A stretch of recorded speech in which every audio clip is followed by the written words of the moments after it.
Bonjour Loïc.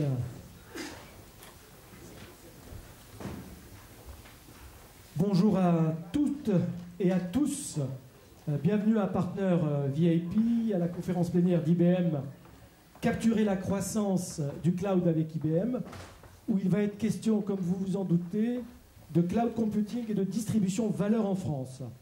Alors je me présente, je suis Simon Benayoun, cofondateur de la seconde édition de la journée Rencontre d'affaires Partner VIP. Mon rôle va consister toute la journée donc à créer du lien avec vous, avec la salle, à jouer au maître du temps et à présenter les thématiques et intervenants. Alors IBM, fournisseur d'usage, va vous présenter à vous, revendeur à valeur ajoutée, intégrateur, éditeur, sa vision très opérationnelle et business de la mise en œuvre du cloud. Alors avant de laisser la parole à IBM, je me permets d'ouvrir une petite parenthèse sur la proposition de valeur de cette journée rencontre d'affaires Partner VIP. Alors, outre cette conférence auquel vous assistez, nous, organisateurs, mettons à votre disposition sur la journée 34 ateliers thématiques et d'experts, un business lounge pour des rendez-vous one-to-one, une conciergerie Meet IT avec une équipe Meet IT à votre disposition. De plus, un livre blanc à retirer à l'accueil. Donc c'est un cocktail de moyens conçu pour vous qui vise à favoriser la mise en relation, les rencontres et inciter au déclenchement, pourquoi pas, d'opportunités business. Alors n'hésitez pas à en profiter. Alors en préambule à la conférence d'IBM, Alain Pétrissan, vice-président associé chez IDC, va en 10 minutes chrono vous présenter un état du marché informatique et plus précisément son évolution en entreprise, les lieux de croissance en 2013, les tendances 2016. Je vais donc demander à Alain de bien vouloir me rejoindre.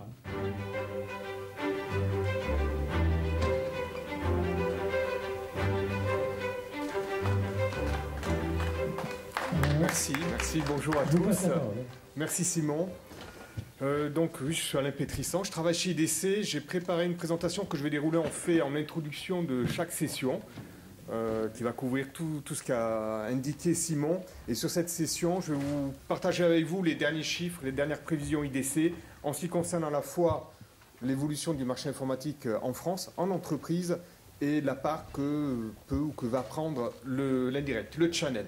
Donc on va commencer avec des chiffres qui ne sont pas très bons, je pense que ça ne vous surprend pas. Vous voyez ici notre prévision 2012, 2013 jusqu'en 2016 de la valeur du marché entreprise de l'informatique. Donc on a enlevé tout ce qui est B2C, principalement des tablettes, des PC et puis des logiciels de jeu, avec en rouge la courbe de la croissance. Bon, cette année, une croissance assez faiblarde, mais meilleure que celle de l'année prochaine, puisque l'année prochaine, on sera en décroissance, ça c'est acté, sur le marché de l'informatique à moins 0,6%. Et ensuite, on devrait retrouver une croissance qui va tourner autour de 5-3%. Pour comprendre ces chiffres, juste un point méthodologique, à moyen terme, long terme, sur 2014, 2015, 2016, on a des modélisations de comportement de marché énormément basé sur les prévisions de croissance de l'INSEE, d'autres organismes et d'investissement des entreprises. Donc beaucoup d'incertitudes aujourd'hui parce que honnêtement, vous demandez aux entreprises, à vos clients, il n'y en a pas beaucoup qui savent exactement ce qu'ils vont faire en 2014-2015. En revanche, pour 2013, on n'utilise plus cette méthode, on utilise beaucoup d'enquêtes auprès des offreurs, auprès de vos clients, des utilisateurs, et là, ça fait pas un pli quand on regarde l'état des commandes, du booking des principaux vendeurs sur le marché depuis 6 mois. Quand on voit les anticipations budgétaires des clients, on n'a pas d'autre choix que d'arriver sur une décroissance. Donc ce n'est pas une bonne nouvelle. En revanche, quand on commence à rentrer, ça va être un peu le fil conducteur de mes présentations, quand on commence à rentrer dans le détail, on va trouver des secteurs, des technologies, des segments sur lesquels il y aura de la croissance. Parce que le point principal de notre marché aujourd'hui, c'est qu'il est en complète mutation, en complète transformation. Donc on va commencer par une vue sur les segments technologiques. Vous voyez, c'est notre prévision sur 2013. Il y a un seul gagnant, ça va être les logiciels, et encore, il est à 1,4%, ce qui est très loin de ce qu'on a l'habitude de voir sur le marché du logiciel, où on plane à 3, 4, voire 5%. Les services, on va être à nouveau en négatif, comme ce qu'on a vécu en 2009, donc en décroissance sur les services, légère, mais importante, parce que les services, ça représente plus de la moitié du marché de l'informatique en entreprise. Sur les infrastructures type serveur, stockage, matériel d'infrastructure, on va être flat.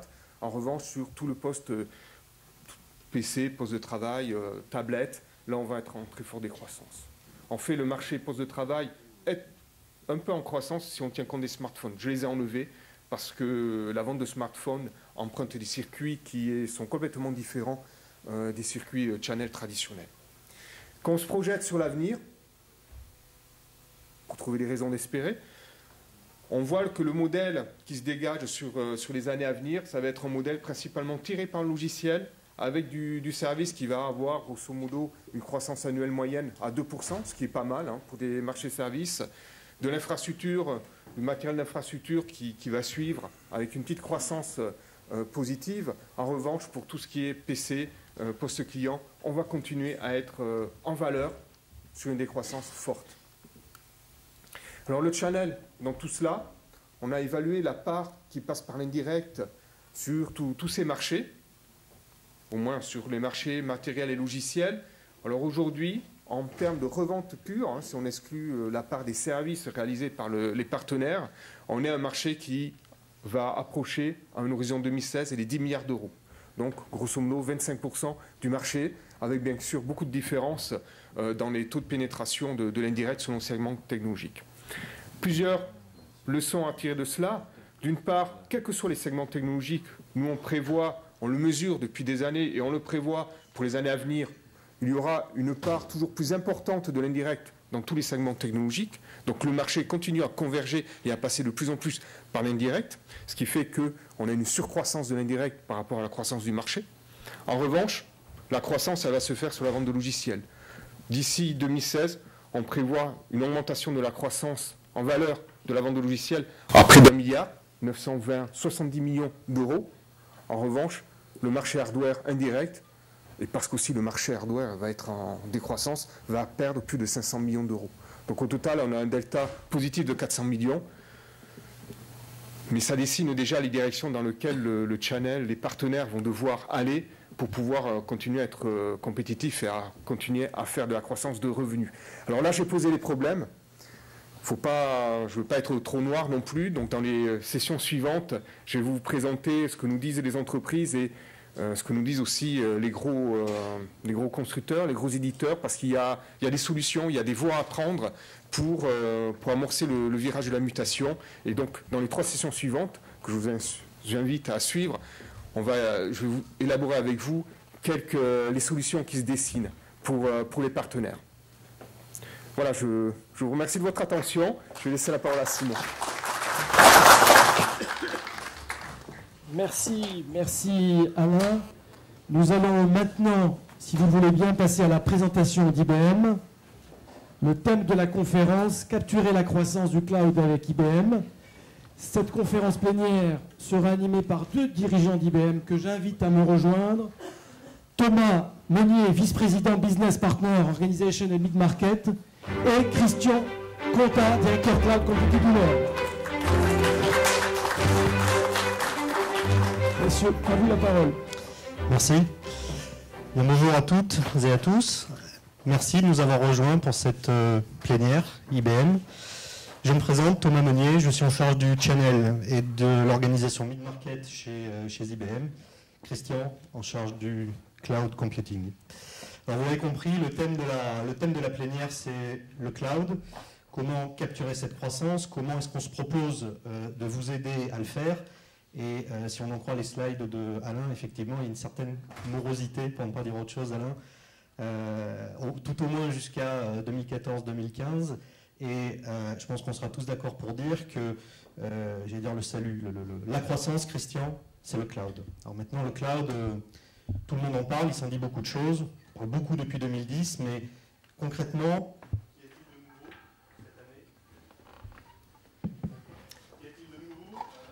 année par rapport à l'an dernier, Christian, sur ce marché? Bien. Bonjour déjà à toutes et à tous, mesdemoiselles, je ne sais pas si on peut le dire encore, mesdames et messieurs, j'en profite. Donc effectivement, le cloud c'est la croissance. On estime entre 30 et 50% la croissance du cloud dans un marché, vous l'avez vu, assez morose. Donc on est là ici, fondamentalement, pour vous expliquer pourquoi et pour vous aider à capturer cette croissance-là, tout simplement. Alors, quoi de neuf en 2012 ? Une accélération. Une accélération des besoins clients et une accélération de la mise en place de solutions avec des partenaires en France. Alors, une accélération des besoins clients, ça veut dire quoi ? 6 milliards de téléphones mobiles connectés aujourd'hui dans le monde. 6 milliards. C'est ce qu'on appelle la mobilité. 450 milliards de transactions business par jour sur Internet en 2020. C'est en train d'exploser. C'est ce qu'on appelle le e-commerce ou le smarter commerce. L'individu est roi par rapport à ça. Et ce sont des volumes très très importants. Qu'est-ce qu'ils font ? Qu'est-ce qu'ils disent ? Qu'est-ce qu'ils veulent faire ? Comment les aider ? Comment les guider ? On ne parle plus de marketing sans parler de marketing à travers l'informatique, de marketing numérique. C'est un point très très important, c'est lié à ce smarter commerce et ce e-commerce. 240 milliards de capteurs en 2016. Ça c'est le machine to machine. De l'intelligence existe. Beaucoup de projets sont développés en 2012 pour la mise en place de compteurs intelligents, senseurs, par-ci, par-là. Sur les plateformes pétrolières, il y a des milliards de capteurs de partout. Dans les voitures, il y en a des milliers. Ça, c'est ce qui se passe en ce moment. Et 400 millions de moniteurs de santé sans fil en 2014, ça c'est en train d'exploser. C'est nouveau en 2012. On commence à avoir des appareils pour travailler sur la santé différemment. Nos sociétés vieillissent, c'est le seul moyen de pouvoir répondre à ce vieillissement-là. Donc, un marché qui explose en termes de besoins. 90% des entreprises passeront au cloud d'ici 2015, ça veut dire d'une manière effective. Et ce qu'il y a de nouveau en 2012, c'est que ce n'est pas une question IT, c'est une question business. Capturer la valeur grâce aux capteurs, aux moniteurs de santé, ce n'est pas une question IT. C'est qu'est-ce que j'en fais? Comment je le gère? Quelle information je donne aux médecins, aux particuliers, à la pharmacie? Quel est le rôle de la pharmacie par rapport à tout ça? Donc, ces aspects business explosent en 2012. Et au bout du compte, c'est ça qui tient la croissance. Pourquoi? Parce qu'on ne peut pas régler tous ces problèmes de valeur, toutes ces questions de valeur, tous ces positionnements, tous ces nouveaux moyens avec une informatique traditionnelle.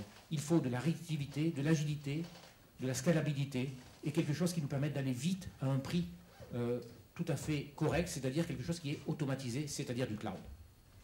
Alors qu'est-ce qu'on a fait en 2012 par rapport à ce besoin-là? Une accélération en termes de mise en place de solutions avec nos partenaires en France.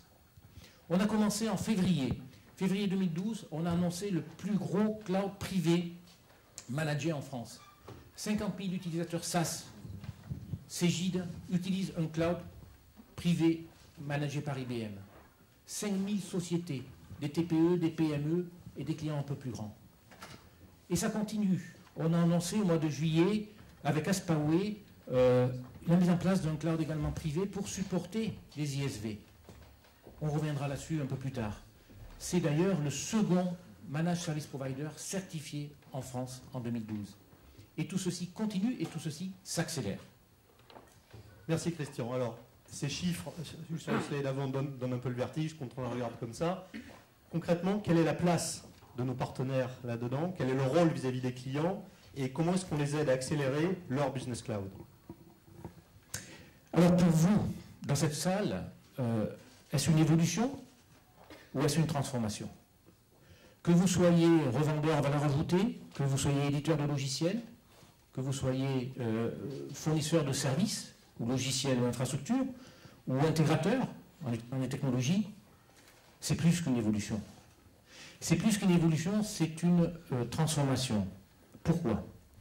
Et cette transformation, la maturité, elle arrive avec l'utilisateur. Ce que je dis tout à l'heure, c'est que le cloud vient avec les besoins utilisateurs. Ça veut dire que cette transformation-là vient d'abord avec les utilisateurs, c'est-à-dire d'abord avec le SaaS, d'abord avec les ISV, et progressivement, la maturité augmente jusqu'au niveau des infrastructures des clients. Ce qu'on a vu en 2012, c'est cette maturité être complète au niveau des éditeurs. Il n'y a plus une proposition éditeur qui ne se fasse plus en SaaS. On peut proposer les deux, mais on ne peut pas ne pas proposer le SaaS. Il n'y a plus une solution de développement qui ne se propose pas en PaaS. Et maintenant, 10 à 20 à 30% des propositions d'infrastructures pures demande une automatisation, un début de cloud privé. C'est ça la maturité qui évolue en 2012. Et c'est une transformation pour chacun d'entre vous dans cette salle et au-delà de cette salle. Alors, cette transformation, nous, on l'accompagne et on vous aide à vous transformer. 4 domaines. Premièrement, bien comprendre le business model dans lequel on veut aller, que vous voulez aller. Chacun a son propre business model ou ses propres business models. Notre rôle, c'est de ne pas vous guider là où vous n'êtes pas, c'est de vous aider à décider ce que vous voulez être. Et quel business model cloud vous voulez vous transformer. Cloud builder, cloud provider, cloud reseller. Dans quel domaine, dans quel secteur, dans quel segment. Deuxième point, il faut des compétences. On ne peut pas dire je me transforme cloud si je n'ai pas les compétences, on n'est pas crédible. Notre rôle, et ça a été en 2012, et ça continue, c'est de vous aider à transformer vos compétences. Compétences commerciales, compétences techniques. Troisième point, c'est qu'il faut avoir un minimum d'expérience. On ne s'improvise pas. Et donc il faut valider, structurer les références pour permettre de montrer comment on évolue progressivement. Les références sont un point important. Les références appellent les références. Donc, business model, compétences, références, et bien entendu, qu'on construise ensemble un plan business. Pour vous et pour nous. Parce que tout ça, c'est pour faire du business par rapport aux besoins des clients. Donc, les 4 points clés que l'on travaille avec nos partenaires. Alors, nos partenaires, comment voient-ils cela? On travaille également avec des partenaires au sens large du terme. Le club cloud des partenaires, que beaucoup d'entre vous connaissent, et avec lequel Loïc Simon a un rôle prépondérant. On travaille également avec Eurocloud, on fait partie d'Eurocloud avec beaucoup d'entre vous, on fait partie du conseil d'administration. On essaie de faire prévaloir tout ce qui est autour du cloud en France. Et je vous conseille également de participer à toutes ces choses-là. Pourquoi? Parce que c'est un moyen pour nous, ensemble, au niveau de l'écosystème, tout simplement de capturer cette croissance.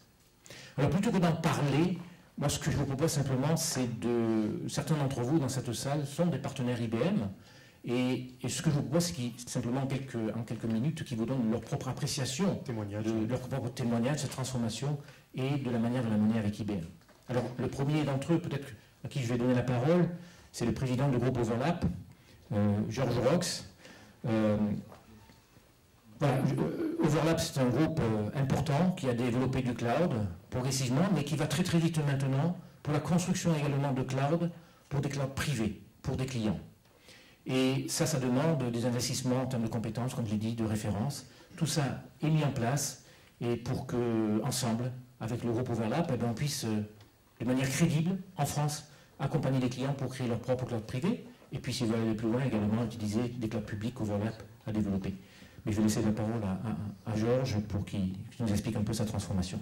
Bonjour. Bonjour, bonjour. Bonjour, bonjour. Allô, allô? Allô, allô? Non. C'est bon ça? Ah, ça y est. Bonjour, merci Christian. Bonjour à tous. Donc, je suis Georges Rox, je suis président du groupe Overlap. Nous sommes partenaires d'IBM depuis 15 ans. Nous étions un pur partenaire hardware pendant de longues années. Nous étions même à un moment donné un partenaire exclusif d'IBM. Nous ne vendions que des technologies IBM. Et nous avons commencé à nous transformer progressivement en une société de services ou une société de distribution et de services. J'ai l'impression que depuis des années, nous faisions du cloud sans savoir que c'était du cloud. C'est-à-dire que ça fait longtemps, puisque nous sommes positionnés assez fortement auprès de très grands comptes, ça fait longtemps que nous proposions des solutions virtualisées, de plus en plus automatisées, et au fur et à mesure que les technologies évoluaient, les solutions que nous proposions à nos clients leur permettaient à eux de bâtir une solution de cloud privé pour leur propre service interne. Alors, on ne l'appelait pas cloud parce que ça ne s'appelait pas comme ça, la vague n'était peut-être pas connue, mais en tout cas, nous avons depuis au moins 4-5 ans pas un seul de nos projets qui ne contiennent pas des briques qu'on appellera aujourd'hui des briques de cloud. Les technologies, notamment de provisioning et d'automatisation, sont arrivées quand même beaucoup plus tard pour permettre réellement de faire des véritables solutions cloud, et je pense qu'il y a encore beaucoup de technologies qui devront arriver pour améliorer encore cela. Donc nous avons en quelque sorte en même temps commencé à changer de modèle. Vous l'avez vu dans les présentations IDC, les chiffres du hardware souffrent plus même que ceux de n'importe quel autre composant du IT. Et donc nous nous sommes transformés aussi progressivement en un cloud, un MSP, une société de service. Nous avons un data center dans lequel aujourd'hui on a une soixantaine de clients. Un certain nombre d'entre eux sont des clients en infogérance, mais de plus en plus de nos clients sont en mode cloud, et y compris dans un cloud public que nous avons bâti. Donc nous sommes devenus un MSP dans lequel d'ailleurs pas mal des technologies que nous utilisons, peut-être même la majorité, sont des briques logicielles et matérielles d'IBM. Nous sommes donc nous nous inscrivons dans l'ensemble de ces certifications, dans l'ensemble de ces partenariats. Et d'ailleurs, j'y vois un message important de transformation de société de services, enfin d'une société partenaire d'IBM, c'est qu'après avoir été un partenaire d'IBM, comme nombre d'entre vous, certainement dans les domaines de revente de matériel, nous sommes en train de devenir un partenaire d'IBM d'une façon un peu plus globale. Jusqu'à présent, on avait presque plus l'impression d'être partenaire d'IBM hardware, STG, et concurrent d'IGS dans beaucoup de domaines, ce que nous pourrons continuer à être de temps en temps, mais ce que moi j'aspire à devenir également, un partenaire d'IBM dans l'ensemble de ces domaines pour m'inscrire dans ce que représente IBM comme vecteur potentiel de croissance. Alors, en tant que service provider, nous gagnons des beaux contrats, et ce que je vois également, c'est qu'un bon nombre de nos affaires démarrent en vente de matériel pur et se transforment au fil de l'affaire, au fil de la proposition, pouvant aller jusqu'à une offre pure de cloud public. Les clients passent par différentes phases. Celle qui consiste à nous demander de finalement transformer la proposition initiale que nous faisions en hardware en une offre de cloud public a aussi pour but de faire transférer le CAPEX de l'investissement du client vers le service provider, et qui est peut-être un des enjeux de demain pour nous, pour notre profession, c'est d'avoir les moyens économiques bilanciels d'investir lourdement dans ce genre de transformation. Nous venons de gagner un contrat dans lequel la partie investissement transféré du client au provider que nous sommes a représenté quasiment 1 million d'euros. Donc il faut faire effectivement une transformation assez forte, et surtout dans les moyens économiques et capitalistiques, mais en échange, le modèle économique est bien entendu beaucoup plus rentable que de vendre du hardware avec la marge qui, comme vous le savez, diminue tout le temps, et en tout cas sous pression. Et enfin, pour finir, je crois qu'on va, dans 2 jours, obtenir une des toutes premières certifications dans le domaine du Cloud Builder. Je ne sais pas si on sera le premier ou le deuxième. Enfin, en tout cas, ce n'est pas une course, ce n'est pas une compétition, mais nous sommes heureux de nous inscrire dans ce partenariat qui pourra prolonger le partenariat d'une quinzaine d'années dans le domaine du hardware, dans le domaine des services. Merci beaucoup, Georges. Et je retiens de ce témoignage, j'espère que vous l'avez entendu, le fait qu'il y a encore quelques années, Overlap se considérait comme un partenaire de la division hardware d'IBM, STG, alors qu'aujourd'hui, tu discutes, tu négocies, tu engages avec les 4 lobes d'IBM, hein, dans le software, bien évidemment, dans les services d'infrastructure et les services de conseil et d'intégration. Ça peut être un peu plus difficile parce qu'on peut parfois quand même continuer à être concurrent. Alors qu'en hardware, on vend ensemble le hardware. Voilà. Et le contrat que tu mentionnais, il y avait bien IGS en face et le meilleur à gagner. Il n'y a aucun problème. Merci. Je crois que ce qui est très très important, c'est effectivement de voir cette transformation et c'est le moyen de capturer la croissance. Revenons-en aux besoins du début. Les gens interconnectés, toute la mobilité, toutes les données, ce qu'on appelle big data, structurées, non structurées, aléatoires, tous les senseurs, toutes ces choses-là. Aujourd'hui, en tant qu'individu, vous utilisez avec vous votre smartphone et vous utilisez du cloud public. L'entreprise ne peut pas rester en dehors de cela. Elle a besoin de ce dynamisme, de cette réactivité. Pourquoi moi, quand j'arrive chez moi, j'utilise du cloud? Pourquoi je ne l'utiliserai pas quand j'arrive au bureau? je dois l'utiliser. Pourquoi mettre en place une solution me prend 6 semaines et quand je demande de le faire dans l'entreprise, ça me prend 6 mois? Ce n'est pas possible. Pour ça, nos clients, ils ont besoin de gens qui vont les accompagner pour aller plus vite. Et les accompagner pour aller plus vite, c'est aussi réduire la fracture entre les demandes des utilisateurs et l'informatique. Et pour réduire cette fracture-là, notre rôle, c'est de mettre en place des clouds privés plus rapidement, plus effectivement au sens efficacité du terme, d'accord, chez nos clients. Et donc le rôle de Cloud Builder est très très important. En tant que partenaire, vous permettez à vos clients d'avoir l'agilité nécessaire pour répondre aux attentes de leurs propres clients. Réduire cette fracture entre l'utilisateur et l'informatique en termes d'agilité. Donc c'est très très important pour aujourd'hui, mais c'est très très important pour la croissance pour 2013, parce que tout ça va encore s'accélérer, bien entendu. Je disais tout à l'heure qu'il n'y a plus une proposition d'un logiciel qui ne se fasse pas également en cloud. Comment supporter tous ces petits revendeurs de logiciels dans un monde SaaS sécurisé, souple, mais industriel? Pour ça, on travaille avec des spécialistes de ce métier-là, et en particulier en France, Aspaway est spécialiste du support de ces vendeurs de logiciels-là. Je crois qu'il y a plus de 60 sociétés éditrices de logiciels qui utilisent Aspaway pour leur propre SaaS. Et là aussi, ce que nous avons mis en place en 2012, c'est un cloud privé qui va permettre d'augmenter l'agilité, d'augmenter la valeur ajoutée qu'ensemble Aspaway et IBM proposent à ces éditeurs de logiciels-là. Donc Patrice Lagorce est avec nous, et peut-être que la meilleure des choses, c'est qu'il vous explique également pourquoi Aspaway a choisi IBM pour accroître cette agilité-là, accroître cette capacité pour supporter les éditeurs français. Bonjour, c'est une longue histoire en fait, puisque notre partenariat a démarré quasiment à la création de l'entreprise il y a un peu plus de 12 ans, fin 2000, où la stratégie de la société a été de se positionner sur les marchés de l'externalisation avec 2 axes forts en termes de business développement. D'un côté, bien sûr, être en capacité d'adresser des clients utilisateurs finaux qui se posaient la question d'externaliser toute ou partie de leur système d'information. Et surtout, à côté de ça, le marché des éditeurs de logiciels, qui à l'époque, on ne parlait pas de SaaS, on ne parlait pas de cloud, ça s'appelait ASP.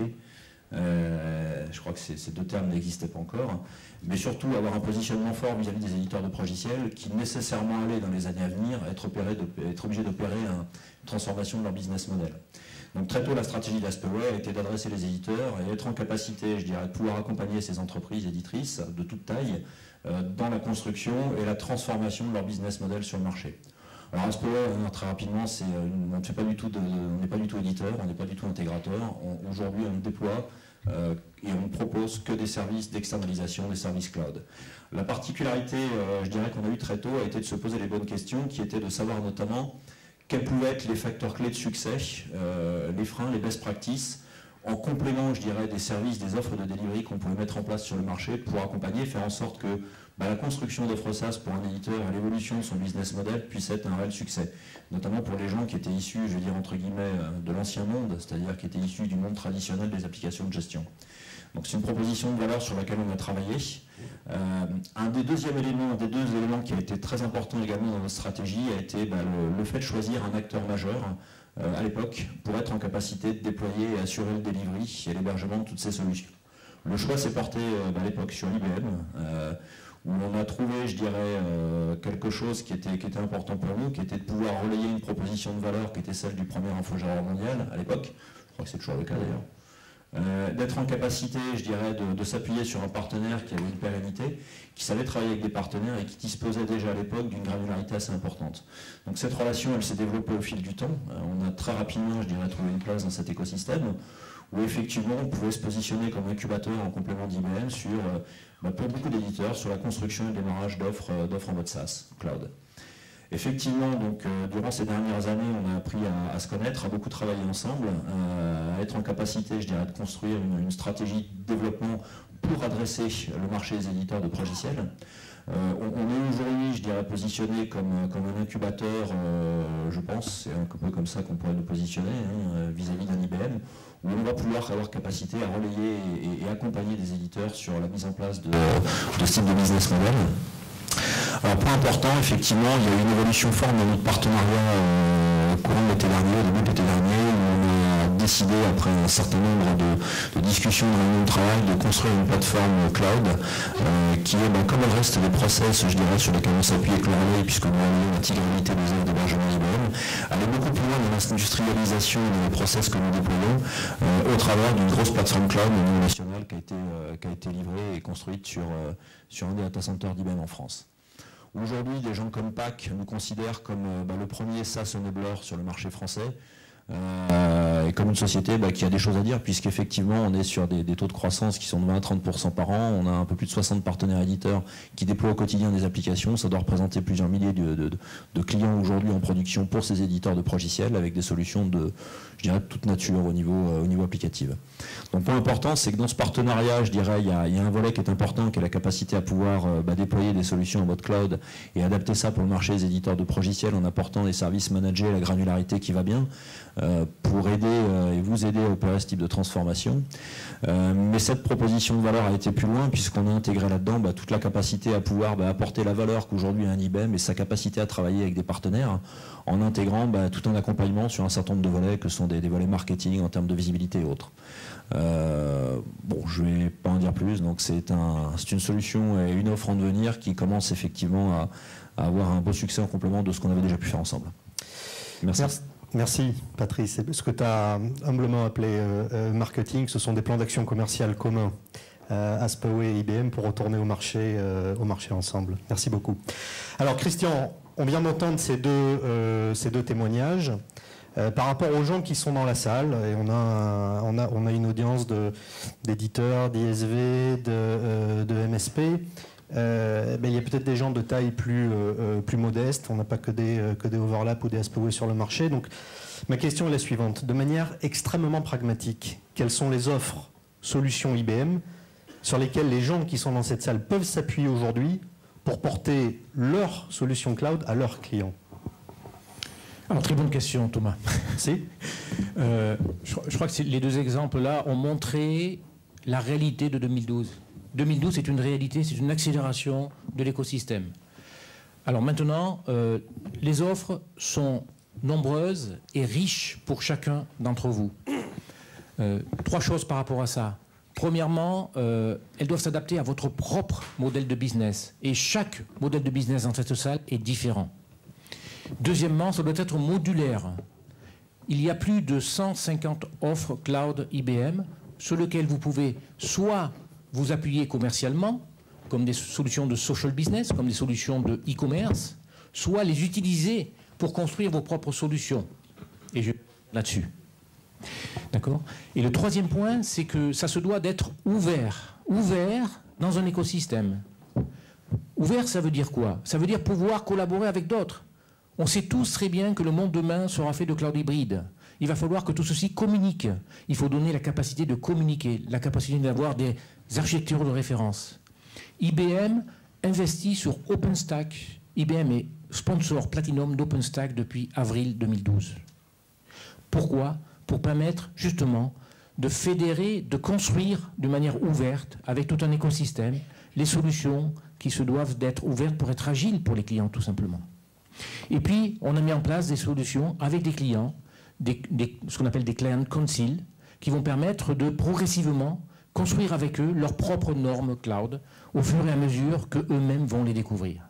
Donc, solutions riches, solutions nombreuses pour s'appuyer sur vos propres besoins, à la fois en termes de, je vais utiliser de l'analytics par exemple pour augmenter la valeur ajoutée de mon logiciel, ou je vais utiliser un environnement cloud que j'appelle sur roulette, pour mettre en place en moins d'une journée une solution cloud pour un client. Tout ça existe, c'est plus de 150 offres. On les décompose en 3 parties. Des parties de type solution, et là c'est pour accompagner vos produits autour de ce que j'appelais smarter commerce, des solutions de marketing, de connaissance du client, des solutions de social business, d'analytics, comprendre pour justement trouver une bonne valeur ajoutée. On se doit de comprendre le client, on se doit de comprendre les risques de fraude dans la banque, on se doit de comprendre ce qui se passe dans l'entreprise, ce qui se passe chez nos clients dans leur propre écosystème. Et puis, des solutions plus complexes que l'on met en place, et vous avez dû entendre parler de ça il n'y a pas longtemps, avec par exemple le Grand Lyon, hein, puisqu'on met en place une solution de type Smarter City pour justement permettre au Grand Lyon de mieux appréhender l'ensemble de la vie sociétale, transport, sécurité, eau, etc., à l'intérieur d'une grande agglomération comme Lyon. Second point, c'est des fondations. Les fondations, elles peuvent se faire sur des infrastructures existantes. Et ça, c'est un point très très important pour IBM. Le cloud peut commencer aujourd'hui. Il n'a pas besoin d'attendre que vous preniez quelque chose qui soit super. Non, vous commencez avec ce que vous avez. C'est du X, c'est du P, c'est du Z. Quel que soit l'environnement, du Linux, du KVM, quel que soit ce qui existe, vous pouvez commencer avec l'infrastructure existante et progressivement automatiser, cloudifier, standardiser pour être plus agile et plus performant. Vous pouvez aussi décider de prendre un cloud sur roulette. Ça s'appelle un pur système. Vous avez un cloud sur roulette qui fait de l'infrastructure, un pur flex, et vous avez un cloud sur roulette qui fait de la plateforme, ce qu'on appelle un pur application. Il est spécialisé, par exemple, pour tout ce qui est commerce électronique, sur tout ce qui est big data. Et puis, vous pouvez également mettre les mêmes applicatifs de votre cloud sur roulette sur un cloud public et les mettre en place au Canada, à Singapour, aux États-Unis, où vous voulez dans le monde. Et ça, c'est une extension de ce que vous, partenaires, vous pouvez faire. Vous donnez la possibilité à vos clients de mettre en place le cloud chez vous, et en même temps, s'il veut ouvrir un magasin à Singapour ou au Japon, il peut le faire en prenant le même applicatif et en le mettant sur place là-bas. Donc voilà cette offre. Alors, c'est quoi nos offres principales dans ce domaine-là? Pour construire la base, Cast Iron, ça permet d'intégrer les clouds, de faire travailler les différents clouds ensemble, que ce soit au niveau logiciel, en SaaS, ou que ce soit au niveau infrastructure. Donc ça, c'est pour permettre de faire tout simplement du cloud hybride, ou communiquer des clouds avec l'infrastructure existante. Du smart cloud, entry ou provisioning. On commence par l'entry, je crois que ça vaut moins de 2 000 €, d'accord? Et ça permet de provisionner tous les workloads très très rapidement. Et puis le provisioning, on peut aller plus loin, on peut faire du monitoring, on peut faire du catalogue de services, et on peut facturer l'usage, etc., etc. Tout ceci dans des clouds à roulettes qui s'appellent Pure System. Des services, et là, Smart Cloud Entreprise, que bien entendu vous pouvez revendre pour vos clients et en marque blanche, pour lui permettre d'ouvrir un web ou d'ouvrir une nouvelle usine ailleurs dans le monde. Et puis des clouds privés plus spécifiques, comme vous l'avez vu par exemple dans l'exemple d'Aspaway de Patrice Lagorce tout à l'heure. Et en termes de solutions, Social Business et le Smarter Commerce, c'est là-dessus que les clients ont des besoins. Ils ont besoin non pas que vous répondiez, ils ont besoin que vous les guidiez pour savoir ce qu'ils peuvent faire différemment. Et bien, nous, ce qu'on vous propose, c'est d'aider à la valeur ajoutée de vos offres en vous appuyant sur ces solutions-là, tout simplement. Alors, un exemple, et j'ai voulu, parce que je crois que c'est important, j'ai voulu prendre un exemple d'une société que, à mon avis, vous ne connaissez pas. Elle s'appelle Zitarc. Zitarc est née il y a 3 mois. C'est une société qui fait partie d'un groupe qui s'appelle Bessie et qui est situé à Dunkerque et dans l'environnement de Dunkerque. Zitarc, c'est une société qui construit une offre pour mettre à disposition des données en collaboration. Bessie est dans le monde de l'immobilier et Zitarc est un support pour faire en sorte que l'ensemble des personnes gravitant autour de l'environnement immobilier et autres PME-PMI autour de Dunkerque puissent rapidement mettre en place des systèmes de collaboration à travers des solutions cloud SaaS. Zitarc a décidé c'est une entreprise de 6 personnes. Elle a tout simplement décidé de bâtir cloud sur un pur système. Un environnement cloud sur net mis en place en moins d'une journée. Voilà. Alors le cloud, ça ne s'adresse pas que pour les gros partenaires. Les petits partenaires, 6 personnes, ou peut-être moins, ils ont intérêt à avoir quoi? Avoir un système cloud automatisé qu'ils peuvent mettre en place en moins d'une journée pour simplement aller plus vite et proposer plus vite leurs services avec un catalogue de services clients de forte valeur ajoutée dans un endroit donné. Là, c'est autour de Dunkerque, tout simplement. Voilà. Je crois que c'est important. Le cloud, c'est maintenant. C'est comme ça qu'on dit. Le cloud, c'est maintenant. Et en plus, ça s'adresse pas qu'aux grands partenaires, ça s'adresse aussi aux petits partenaires pour aller vite dans leur environnement et par rapport à leurs services. Ok. Alors, il y avait une question. C'est à moi à poser la question, Thomas. Non, c'est à moi à poser la question, effectivement, parce que, alors, on a un marché cloud qui accélère, j'allais dire qui explose. Mais j'étais un peu refroidi ce matin par IDC. Donc, je vais dire qui accélère. Et quand je dis qui accélère, c'est 30 à 50% de croissance. Et en fait, la limite, c'est notre propre capacité à innover dans ce domaine-là, premièrement. Donc, on a un marché qui accélère, qui demande. On a un écosystème de partenaires qui se structure, qui évolue très vite en termes de maturité pour proposer de nouveaux services. On a une richesse de services, une richesse de produits, une richesse de technologies pour aider chacun d'entre vous par rapport à son propre modèle de business. Mais alors, comment on fait avec tout ça? Comment, ensemble, on peut travailler? C'est quoi la méthode? C'est quoi les programmes? Bonne question. Merci, Christian. Donc, c'est effectivement une méthodologie en 3 temps. Alors, le mot méthodologie est très certainement un peu fort, mais vous avez entendu dans le discours de Christian que quand on s'appelle IBM et qu'on vient voir le marché, qu'on vient à votre rencontre avec 150 offres, ça peut paraître compliqué, ça peut paraître un peu difficile pour se dire mais tiens, après tout, comment ça m'intéresse, mais comment est-ce qu'on va démarrer? Eh bien, le premier temps de cette approche, et ça peut vous paraître prétentieux, mais c'est précisément un partage de vision et de savoir qu'on met à votre disposition pour comprendre quelle est la maturité de votre business model pour pouvoir capturer cette opportunité de croissance que représente le cloud. Donc c'est ce qu'on a appelé dans cette première partie segmentation, bien identifier où on est aujourd'hui, par rapport à quel modèle de cloud on va se positionner.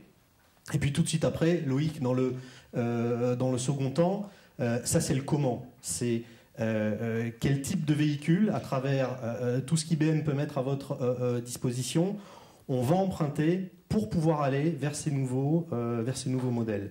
Et effectivement, dans le troisième temps, on a concrètement ce mode opératoire qui a été annoncé récemment, qui dispose de beaucoup de dollars marketing. Donc on vous engage véritablement à venir vers nous. Et vous voyez que tout à l'heure, on va accueillir sur scène les différents IBMers qui animent les ateliers cet après-midi. C'est ce type de conversation, de discussion véritablement qu'il faut engager. Donc Loïc, si on peut montrer dans un monde idéal, et ça se lit dans l'ordre inverse des aiguilles d'une montre, comment ça se passe. Le premier point, c'est, je viens de vous le dire, et on voudrait avec Christian être débordé, pas harcelé, mais débordé de demandes pour qu'on puisse engager avec vous des dollars marketing, bâtir des campagnes, bâtir des go-to-market et globalement identifier des opportunités sur le terrain. On a ensuite un second volet qui peut consister à ce qu'on vous équipe, on vous renforce à travers un programme qui s'appelle Champions for Growth qu'on manage au sein du channel, qui consiste à vous détacher des IBMers, et pas n'importe lesquels. On n'est pas en train de parler de, et ils ont tout mon respect, hein, et ma directrice marketing est dans la salle, mais on n'est pas en train de parler de ressources marketing, on est en train de parler d'expertise concrète qui vont vous aider, qui vont nous aider à se positionner sur ce marché en détachement chez vous, dans vos locaux. Ensuite, on a l'alignement des ressources. L'alignement, c'est un peu ce qu'on disait tout à l'heure avec Patrice, c'est notre capacité à regarder un sujet ensemble, à bâtir des communautés, ce qui est extrêmement important. Vous l'avez compris, il y a tout un ensemble de normes qui sont en train de certification, qui sont en train de se mettre en place. Et le fait d'avoir des ressources qui sont alignées vont énormément contribuer à faire en sorte que cette démarche soit successful. Les programmes specialty, Christian, tu en as parlé. On pourra peut-être revenir là-dessus très certainement du reste dans les différents ateliers. Oui, je peux rajouter qu'ils évoluent très vite. D'accord. On a des specialty programmes, on a des gens qui sont certifiés cloud, et ces programmes-là évoluent très vite. On a annoncé il y a un mois le programme Managed Service Provider, qui est vraiment là-dessus, avec une segmentation pour vous aider, pour vous accompagner dans votre maturité. Donc suivez tout ça, c'est tout sur Partner World, et ça évolue très vite parce qu'on investit beaucoup. Je crois qu'on a annoncé cette semaine qu'on investissait plus de 4 milliards. 4 milliards pour aider nos clients et nos partenaires dans tout ce qui est justement nouveau business de type cloud, analytics, etc. Absolument, et c'est le point qui suit, donc c'est là. quelque part la manière dont vous allez pouvoir bénéficier de la surface financière de la compagnie IBM. 4 milliards, donc c'est pas neutre. Ça doit servir en premier point à bâtir des offres financières qui aident les entreprises à se dépiéger de ce côté CAPEX. Mais qu'est-ce qu'il faut investir upfront pour avoir une solution cloud? On est barycentré à l'opposé. Donc on est véritablement dans le pay as you grow, dans la définition des unités d'œuvre et dans l'accompagnement, globalement dans l'accompagnement de la croissance, la vôtre en premier lieu, et bien évidemment celle des clients. Ceci avec un but ultime qui est cher à mon ami Georges, qui est l'amélioration des marges, parce que ce soit dans ce que vous vivez au quotidien, pour ceux d'entre vous qui, il y a peut-être encore quelques années, ne faisaient que du hardware, ou lorsque vous regardez les slides d'Alain Pétrissan, vous l'avez compris, d'abord, c'est un business qui se détériore de manière organique, mais sur lesquels la détérioration des marges va encore plus vite que la partie chiffre d'affaires que nous montrait Alain. Donc, tout ceci pour faire en sorte de mettre sur pied des business pérennes et bien plus profitables que ce que vous connaissez aujourd'hui. Alors, j'appelle maintenant sur scène les différents IBMers qui vont avec nous tout au long de la journée animer des ateliers. Voilà, s'ils veulent bien me rejoindre. Merci. Oui. Alors, vous voyez pendant qu'ils montent qu'aujourd'hui, on a décidé d'aller beaucoup plus loin que ce que l'on vous présente maintenant avec Thomas et d'avoir des experts ici sur place pour vous aider à travailler sur ces différents sujets. Alors, sur l'aspect connaissance de tout ce qu'il y a dans le Smart Cloud Foundation, c'est Claude Rioussé, qui est ici avec moi. Au niveau Smart Cloud Services, c'est Nicolas Baron. Christophe Laurence. Présentez-vous, on les a pas Nicolas Baron, c'est lui. Au niveau des solutions, maintenant, l'expert, c'est Christophe Laurence. Christophe. Ensuite, au niveau des rendez-vous, puisque vous pouvez construire des rendez-vous individuels avec Thomas, avec moi ou avec chacun d'entre nous. Et là, c'est Anna et Camilla. Voilà. Camilla, Anna. Anna. Alors, nous avons, bien sûr, également Florence Marcel, au niveau des Managed Service Providers, avec Patrick Bouillot qui sera là. Loïc Simon, que vous connaissez certainement tous. Voilà. Et Yves Blanchet qui nous rejoindra. Jean-Pierre Ducamp et Christophe Laurence, donc sur les aspects éditeurs, et puis Loïc Simon et Christophe Laurence sur vos métiers de revendeurs. C'est-à-dire qu'aujourd'hui, vous avez à la fois des ateliers sur des aspects de compréhension de l'offre, de retour d'expérience, et puis vous avez des ateliers, des rendez-vous des experts directement associés à votre business model. Donc à 11h par exemple, c'est le rendez-vous des experts Cloud Builder. En début d'après-midi, c'est pour les MSP. Les éditeurs, c'est à 13h20, ils ne mangeront pas. Et les revendeurs encore moins, puisqu'ils vont faire les deux, ils vont revendre et ils vont faire les éditeurs derrière. Bon, tout ça, bien entendu, il faut comprendre l'offre de la fondation. La fondation, c'est la base. Et ça, c'est un zoom particulier sur le cloud à roulette, qui est le pur système. Vous avez également un retour d'expérience important sur le managed privé cloud, donc sur les clouds privés managés. Et puis, bien entendu, à la demande toute la journée, des rendez-vous avec chacun d'entre nous pour vous aider à construire votre propre business cloud. Le cloud, c'est 30 à 50% de croissance par an. Ça dépend ce qu'on en fait tout simplement, et ça dépend comment on y va. Nous, on est là pour vous aider à capturer cette croissance. Voilà, il nous reste à remercier pour votre attention. On reste bien évidemment avec Christian tout au long de la journée, à votre entière disposition pour des rendez-vous, des discussions. N'hésitez pas à venir vers nous. Merci encore. Vous avez peut-être déjà des questions ? Ou des questions. Ou c'est clair, ou alors c'est pas assez clair, et à ce moment-là, allez dans les ateliers, ça sera beaucoup plus clair. Voilà, merci. On a été clair, merci. Merci Thomas, merci Christian. Merci Thomas, merci Christian. Si vous aviez des doutes, là ils sont levés, il y a une équipe qui est à votre disposition chez IBM pour vous faire basculer le cloud chez IBM. Voilà, la prochaine conférence démarre dans exactement 9 minutes et qui portera sur le cloud naturellement avec Aslan.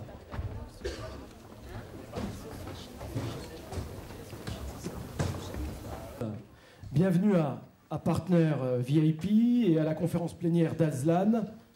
Présentation Donc l'offre TD Cloud, tous les services avantages pour les revendeurs, démonstration du marketplace, StreamOne.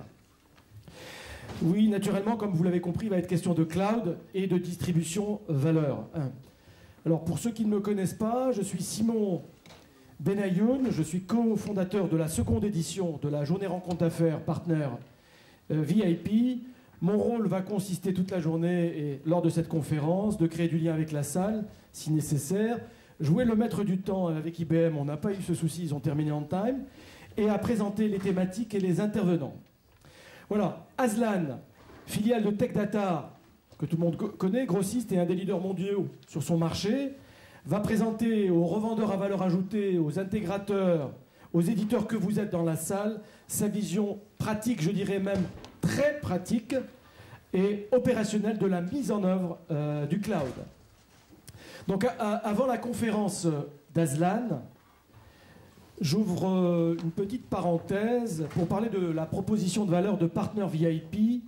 Outre cette conférence auquel vous assistez, nous, organisateurs, avec Jacques, mon associé, on a mis à votre disposition, et toute notre équipe derrière, sur la journée, près de 34 ateliers thématiques et d'experts, un business lounge pour les rendez-vous one-to-one, que je vous invite à aller voir, une conciergerie Meet IT et une équipe Meet IT, ils sont d'ailleurs habillés en bleu, pour essayer de créer du lien entre les gens et de mettre en relation, aussi un livre blanc et un booklet qu'on a dû vous remettre à l'accueil où vous avez le programme de la journée.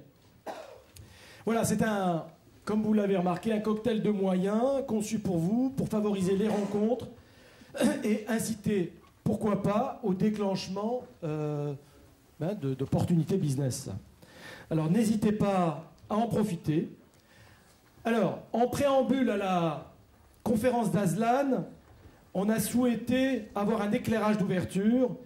Et Alain Pétrissan, qui est le vice-président associé chez IDC, va en 10 minutes chrono vous présenter un état du marché informatique. Cette mise en lumière portera sur les opportunités et risques, les voies de développement pour le channel et plus précisément l'impact du cloud sur le marché informatique, les attentes des clients.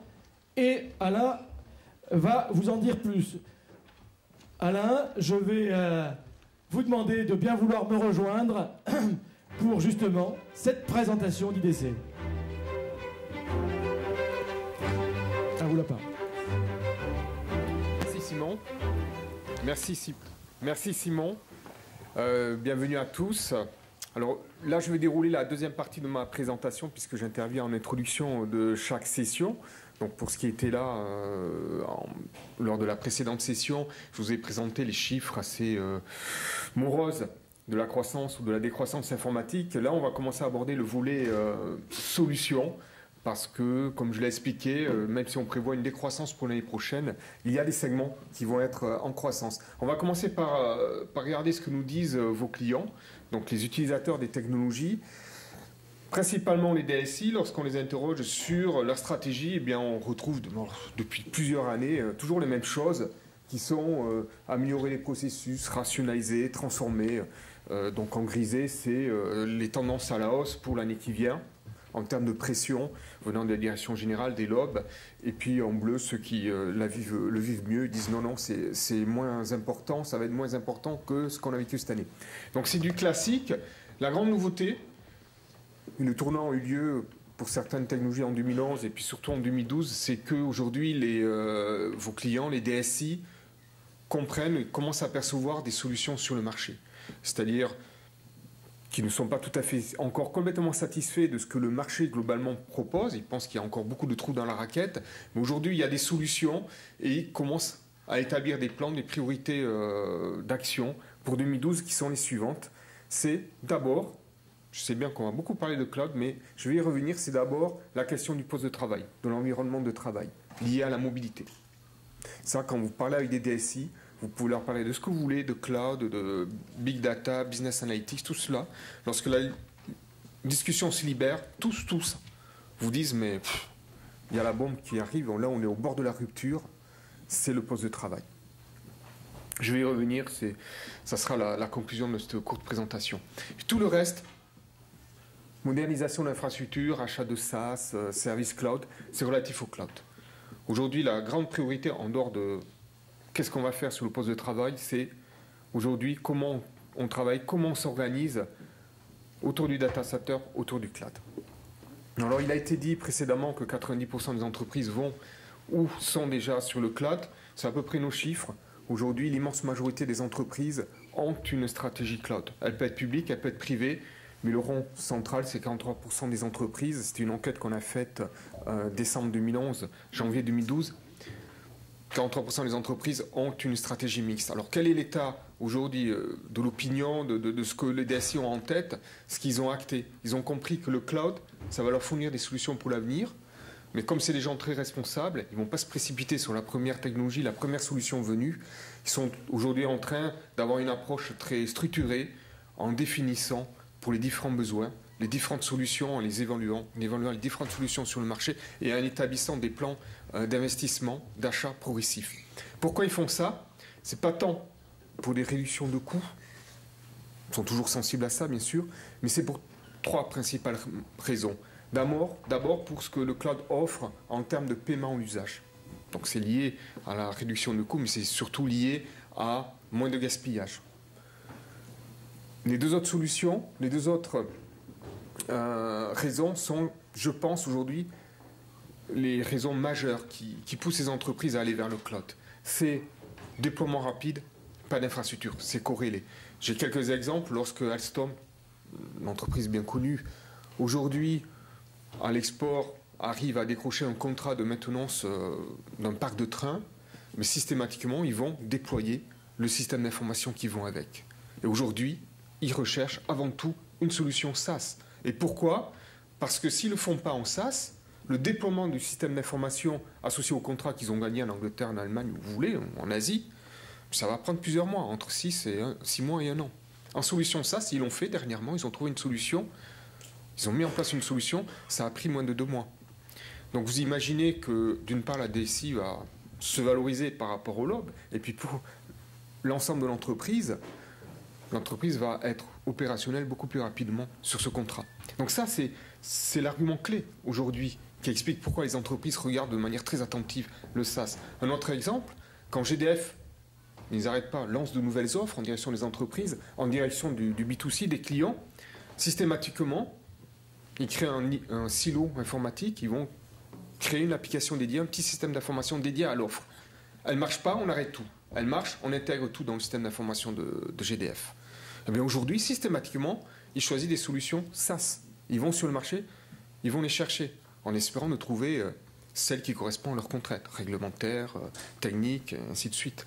Donc c'est principalement pour ces raisons. Et aujourd'hui, tous ont compris qu'il y a des offres sur le marché. Pas assez, pas suffisamment. Ça, il y a un consensus. Des fois, ils ne doivent pas aller en SaaS parce que les offres ne leur conviennent pas. Mais soyez sûr que pour tout nouveau projet, pour tout nouveau déploiement, c'est l'offre qui est considérée. L'autre grand mouvement qui ne s'est pas encore dessiné, c'est encore au niveau des interrogations, il y a eu des études, des projets, des pilotes même qui ont été développés, c'est la question du poste de travail. Ça, c'est le gros bazar pour les DSI, c'est leur grande crainte. Aujourd'hui, ce n'est pas tellement les budgets qui sont tendanciellement à la baisse, c'est qu'est-ce qu'on va devenir avec le poste de travail. Pourquoi? C'est tout l'effet biode, c'est tout l'effet utilisateur, parce qu'au bout de la chaîne informatique, il y a des utilisateurs, tout l'effet smartphone, tout ce que vous connaissez bien. Et ça pose beaucoup de problèmes techniques pour répondre à cette demande, qui peuvent être au niveau des applications, des business apps, au niveau du MDM, du management des devices et des applications qu'il y a sur les devices, au niveau de la sécurité, au niveau de l'infrastructure. Il y a la question de la virtualisation, faut-il ou pas virtualiser un poste client. Donc aujourd'hui, il n'y a pas eu beaucoup d'investissement encore là-dessus. Mais tous étudient la question parce qu'il y a, encore une fois, une unanimité. Et encore une fois, vous leur parlez de ça, ils ne s'arrêtent plus. C'est l'unanimité de se dire qu'il va falloir trouver une solution sur 2013 parce que la situation devient intenable pour la DSI et intenable pour les utilisateurs. Donc ça, c'est les deux grands domaines de priorité que définissent les DSI. Il y en a d'autres qui viennent plus des lobes. Je ne vais pas m'étendre dessus, mais je vais les citer parce qu'elles sont très importantes. C'est tout ce qui est analytique, tout ce qui est donc big data, tout ce qui est application en mode mobile, c'est tout ce qui est réseaux sociaux également. Je vais y revenir, je vais vous citer quelques exemples sur ma 4e présentation. Mais tout cela va converger sur des questions d'infrastructure qui vont devoir être adressées en mode cloud, ça c'est plié. Si vous êtes là sur la 3e session, je vais vous présenter des chiffres. La croissance va se faire sur le cloud dans les années à venir. Un DSI n'envisage pas de réinvestir massivement, sauf contraint et forcé, sur des applications non cloud. Et c'est la question du poste client où là, il va falloir construire des offres. C'est un domaine en émergence où il y a très peu d'offres viables sur le marché, mais c'est, à n'en pas douter, un marché d'avenir. Voilà, j'en ai fini pour cette 2e session. Je vais laisser à nouveau la parole à Simon et je vous retrouve en introduction à la 3e session. Merci Alain. On va maintenant passer à la présentation d'Aslan. Le thème, je le rappelle, l'offre TD Cloud, tous les services avantages pour les revendeurs, démonstration du marketplace, StreamOne, qui est une application que vous verrez en live et en connexion directe. Pour cela, je vais appeler Omid Hamadi, directeur général d'Aslan France, William Saadi, Business Development Manager, Cloud et Virtualisation, et Laurent Boden, PDG de France Cryptage, à me rejoindre sur scène.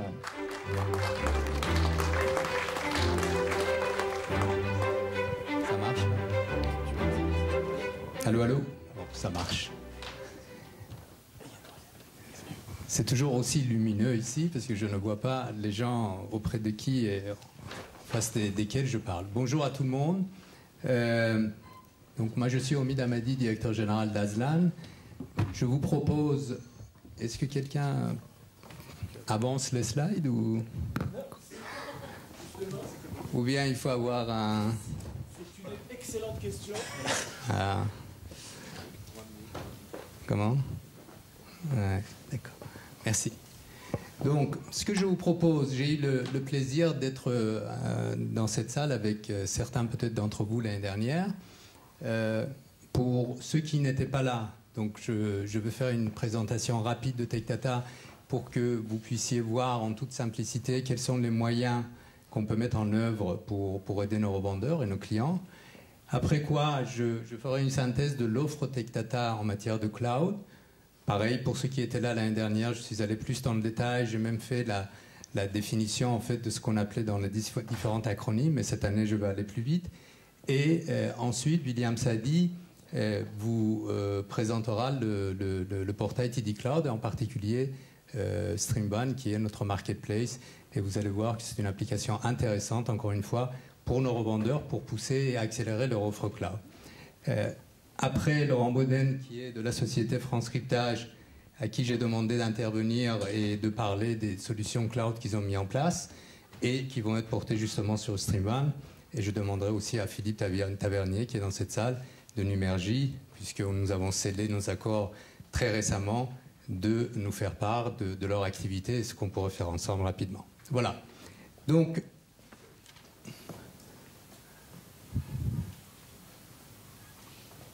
voilà.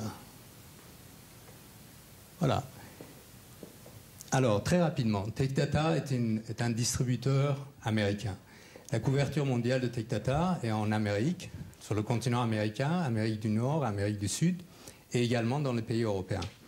La partie européenne est une part importante de notre activité, puisque, si vous voyez les chiffres, on fait 60% de notre chiffre en Europe. Alors, notre exercice fiscal finit à la fin du mois de février, on est un peu décalé. L'année dernière, on a fait un peu plus de 26 milliards de dollars de chiffre d'affaires.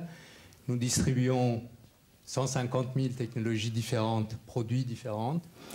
Nous existons depuis 35 ans. On est une société cotée au Nasdaq et on couvre à peu près un peu plus de 70% de couverture en matière d'IT dans le monde.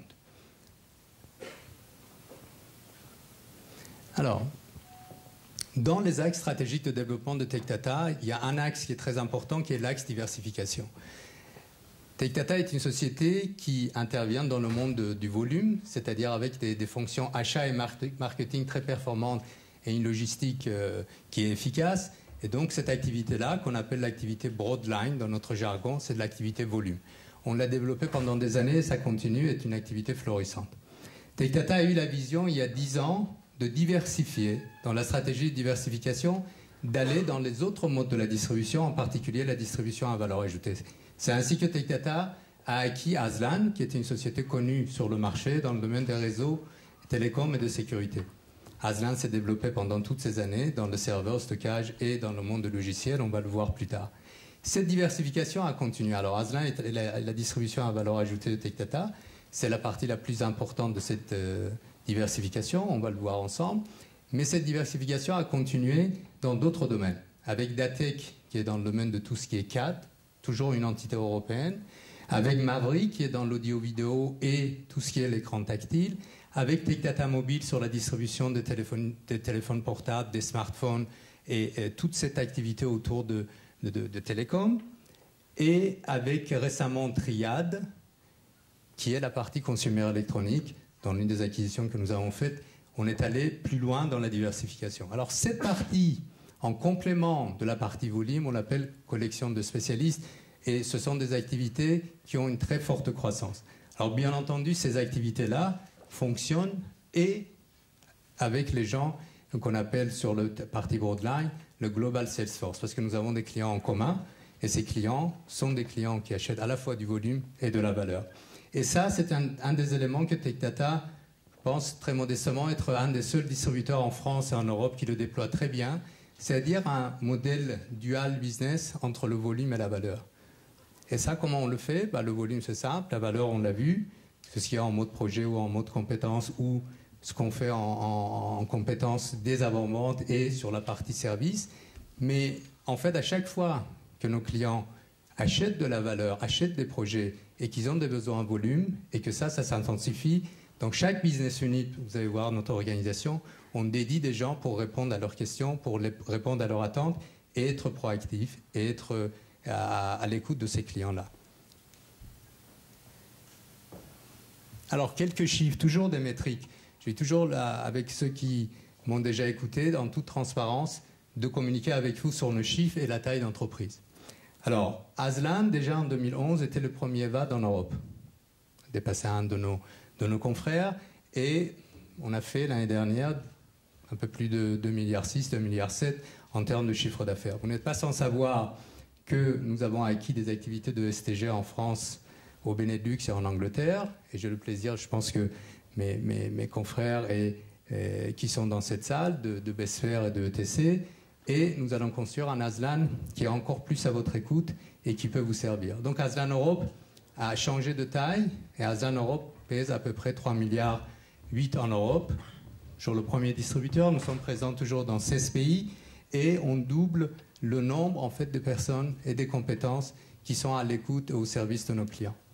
Alors, les axes de développement restent toujours les mêmes, autour d'un certain nombre de fournisseurs, qui sont les technologies que nous commercialisons. Il y a IBM, il y a HP, il y a Cisco. Dans le monde de logiciels, vous voyez la liste de ces fournisseurs. Et les axes solutions sont bien entendu toujours autour de tout ce qui est communication unifiée et les solutions de cloud et virtualisation, qui est le sujet d'aujourd'hui. Juste à titre indicatif, ici j'ai listé les quelques fournisseurs majeurs avec lesquels nous travaillons, et le rang qu'on avait l'année dernière, le rang qu'on a aujourd'hui, avec l'ensemble des activités de Aslan, classique on va dire, et du groupe STG. Tout ça pour dire quoi? C'est pas pour montrer les choses, pour vous dire on fait ceci, on attend de chiffres. C'est juste pour mesurer l'impact qu'on a sur le marché, parce que plus on fait du business avec nos fournisseurs, plus on peut vous servir, plus on peut défendre vos activités, et plus on peut ensemble, avec des compétences qu'on met à votre disposition, d'aller plus loin et contribuer à votre réussite, à votre développement. Quelques mots sur Tech Data France, si on vient sur France. Tech Data France, en quelques métriques. Tech Data France fait un chiffre d'affaires de 1,4 milliard d'euros, composé de 550 personnes. On côtoie un peu plus de 12 000 clients par an chez Tech Data. À part d'Aslan, c'est propre, et avec les gens de Global Salesforce, c'est 4 000 clients.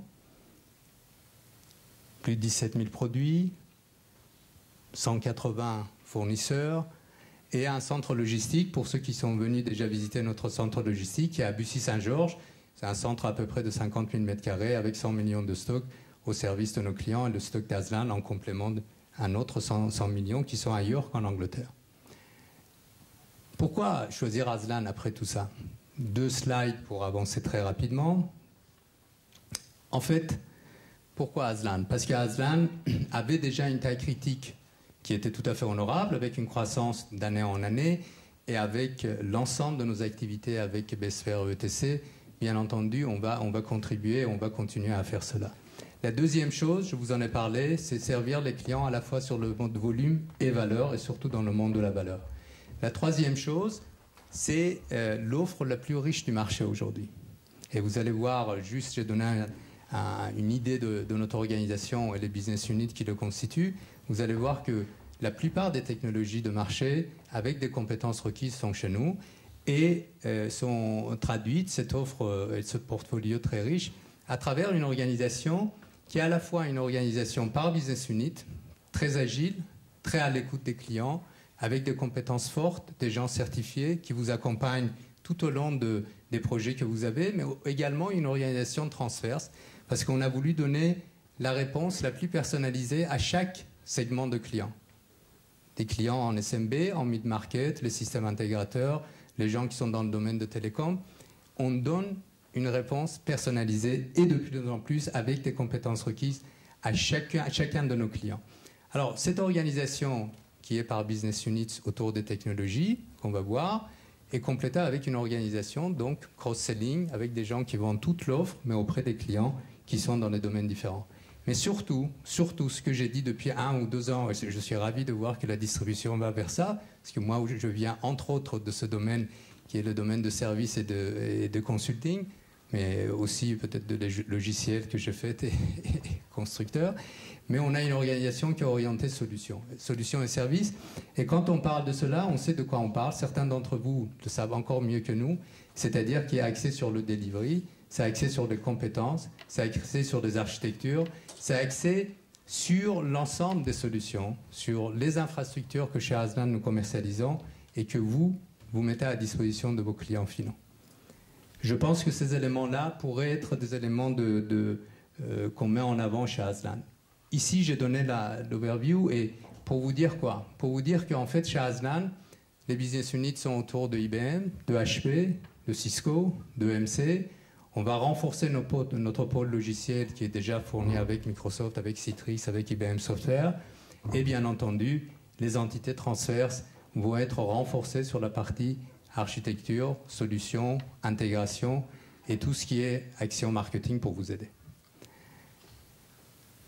J'enchaîne tout de suite sur l'offre Tech Data. Alors, l'offre Tech Data, qui s'appelle TD Cloud, avec le logo que vous avez peut-être vu, qui est celui-là. Cette offre a été annoncée l'année dernière aux États-Unis. Moi-même, dans le salon partenaire VIP, je l'ai annoncé en novembre dernier. Et cette offre, en fait, est composée de 3 parties, très rapidement. La première, c'est Cloud Builder. Alors, tout le monde utilise les acronymes Builder, Reseller, Provider. C'est juste pour replacer ce que nous appelons là-dedans Cloud Builder. Cloud Builder, c'est une activité, je dirais, comme on l'a fait depuis 2 ans. C'est une activité qui consiste à commercialiser pour nos clients qui vont le pousser dans les clouds privés ou clouds privés partagés, les infrastructures, serveurs, stockage, logiciels, avec les expertises de nos experts pour vous, pour que vous puissiez plus rapidement réaliser votre business. La partie Cloud Reseller, c'est qu'un certain nombre de nos clients n'ont ou pas l'envie ou les moyens de bâtir des clouds privés partagés. Mais nos amis comme IBM, HP et d'autres fournisseurs que nous avons vus ont des clouds publics. Donc, on les aide à appréhender, à comprendre le cloud, à monter en charge sur ces clouds publics et aussi on fournit des expertises nécessaires pour qu'ils puissent monter en charge, voire bâtir des solutions autour de ces clouds publics. La troisième partie, c'est Cloud Provider. Alors, Cloud Provider pour nous, c'est quoi? C'est basé sur notre plateforme d'agrégation, de provisioning et de facturation qui s'appelle StreamOne, que William Saadi va vous faire une présentation, une démonstration en avant-première, parce que cette plateforme, on l'avait annoncé, on va sortir la partie technologique en décembre, et en janvier, cette plateforme sera opérationnelle. Et cette plateforme, c'est suite à un certain nombre de demandes et de souhaits de nos clients qui ont voulu voir Tech Data dans ce domaine, avoir un portfolio en fait de produits et de services aussi large que dans le monde, on va dire, physique, mais dans le monde numérique. Et on a répondu à leurs attentes. Et on va voir de quoi il s'agit. Mais en quelques mots, pourquoi on a sorti aussi et quelles sont les fonctionnalités qui peuvent être intéressantes pour vous? Ici, c'est en train de se dérouler le schéma, par exemple, dans un mode SaaS, d'un client qui voudrait prendre, par exemple, trois applications, email, une application de ressources humaines et de la paye. Si ce client veut contractualiser avec ces trois éditeurs, il y a tous ces flux qui sont en termes de cotation, de provisioning de produits, de facturation, qui vont se mettre en place pour chacune de ces applications. C'est-à-dire qu'un client final a tous ces flux-là entre chacun de ces éditeurs. Bien. Si on suppose qu'il y a des centaines de millions d'éditeurs dans le monde, vous pouvez facilement imaginer le flux qu'il y aura entre tous ces clients finaux et ces éditeurs-là. Et des éditeurs, il y en a des centaines et des centaines. Ça devient inextricable. Ça devient inextricable. Et si vous rajoutez à cela les sociétés de hosting qui sont au milieu, un certain nombre d'entre vous en font partie, ça devient... je veux dire, le job et la finalité pour un éditeur de logiciels, pour les end-users et pour les sociétés de hosting à managed services, n'est pas de gérer l'administratif et les contrats. Une société d'éditeurs de logiciels, un ISV, Independent Software Vendors, son but c'est quoi? Son but c'est de faire de recherche-développement, de sortir les produits et qui répondent aux attentes du marché et les commercialiser. C'est pas de gérer les contrats, mais là il y aura des centaines de millions de contrats. Pour éviter cela, entre autres, on a dit, et puis vous allez voir que dans le domaine de tout ce qui est IaaS, PaaS, c'est la même chose, on a dit, bon, ça serait pas complètement idiot de se mettre entre, je dirais, ces solutions-là, de faciliter la tâche pour nos revendeurs et pour les clients finaux. Et puis, si on regarde ce schéma-là, l'équation est assez simple et on a essayé de le résoudre comme ça. C'est-à-dire que la plateforme en fait, d'agrégation de Tech Data vient s'interfacer avec l'ensemble des fournisseurs. Alors, ces fournisseurs sont des gens qui sont des éditeurs de logiciels, des ISV, 1 à N.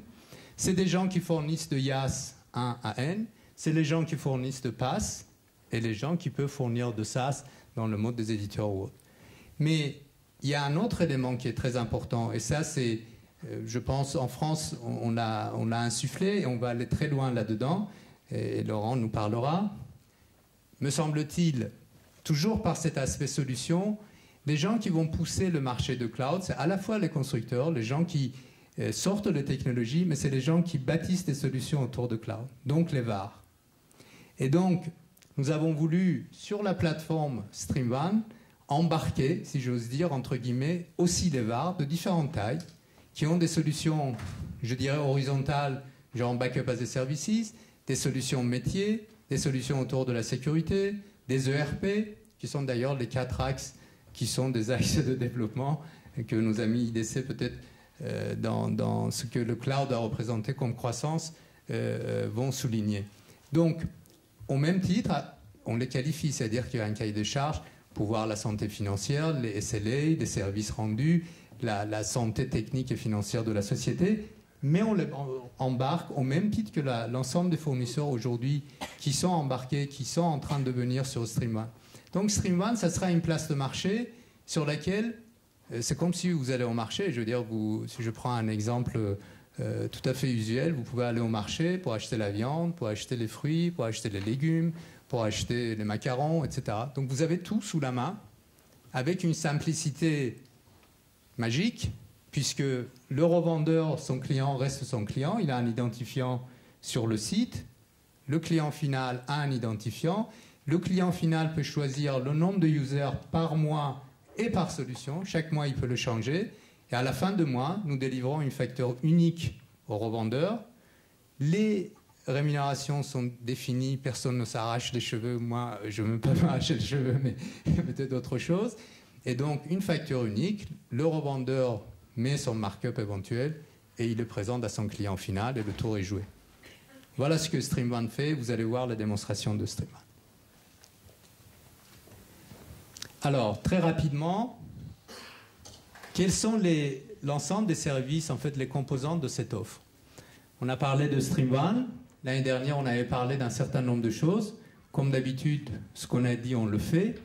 Donc, d'une part, un centre d'excellence cloud. D'autre part, des expertises et des solutions qui l'accompagnent. Le portail TD Cloud que vous allez voir.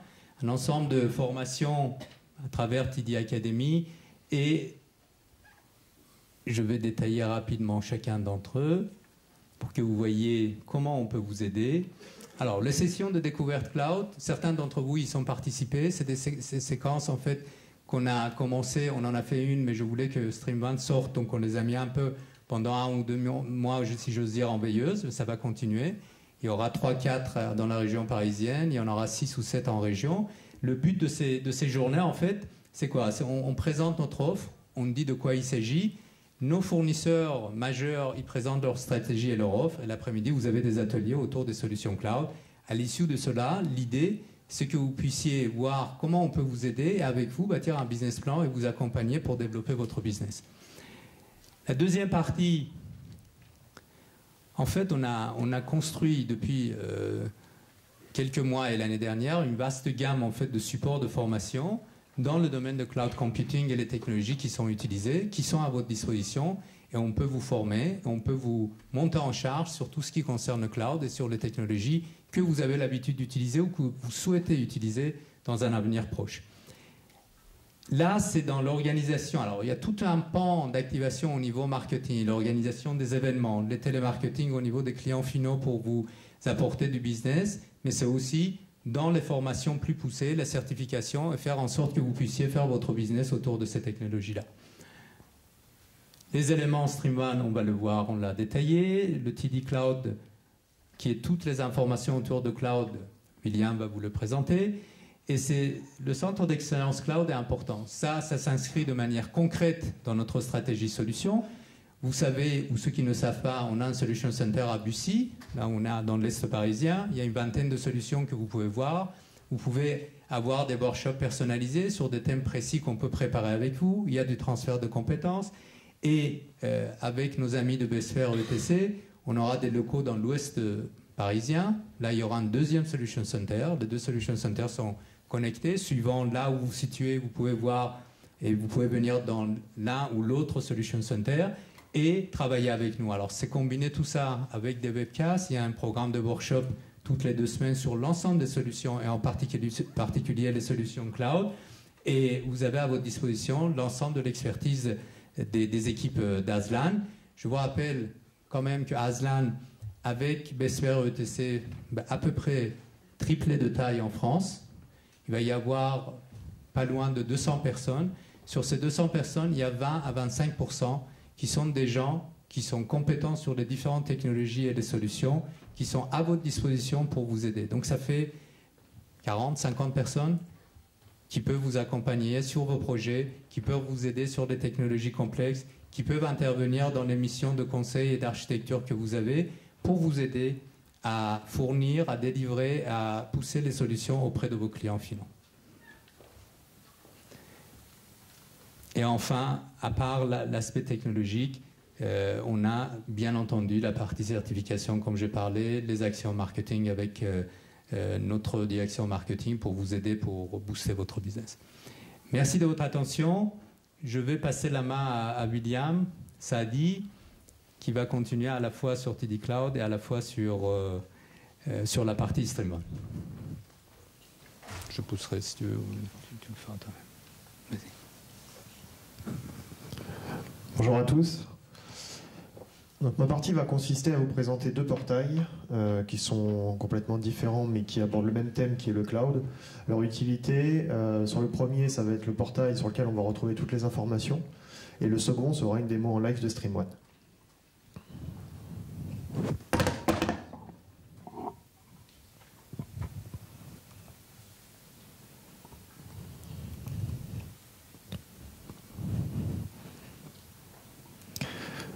Donc voilà le portail TD Cloud. Sur le portail TD Cloud, l'objectif a été de rassembler l'ensemble des informations qui pourraient servir aussi bien à un VAR qui travaille qui est spécialisé sur un marché précis, ou un IT reseller généraliste qui veut se mettre au cloud et qui veut voir comment il peut modifier son business model.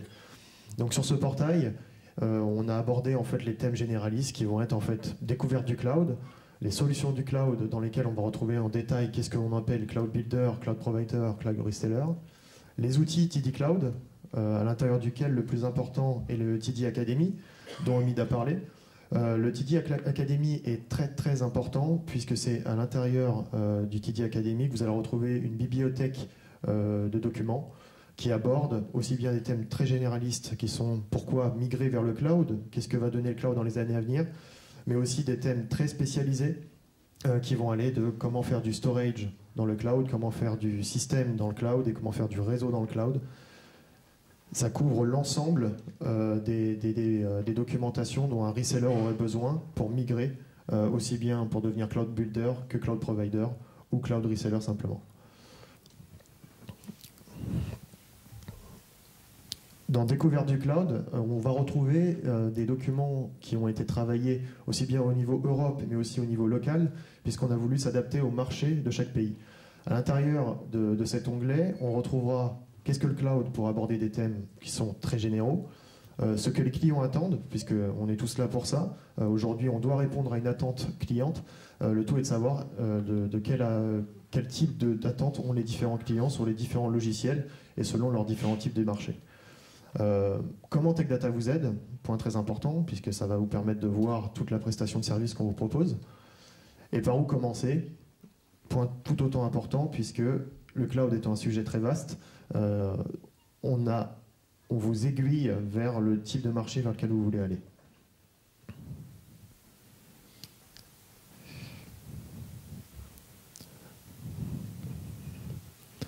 StreamOne. StreamOne, c'est le coût de l'offre. Ça n'a rien à voir avec le TD Cloud, ce n'est pas un portail d'information, mais c'est la fameuse plateforme d'agrégation. Donc sur StreamOne, je vais demander à la régie de switcher l'écran. Merci.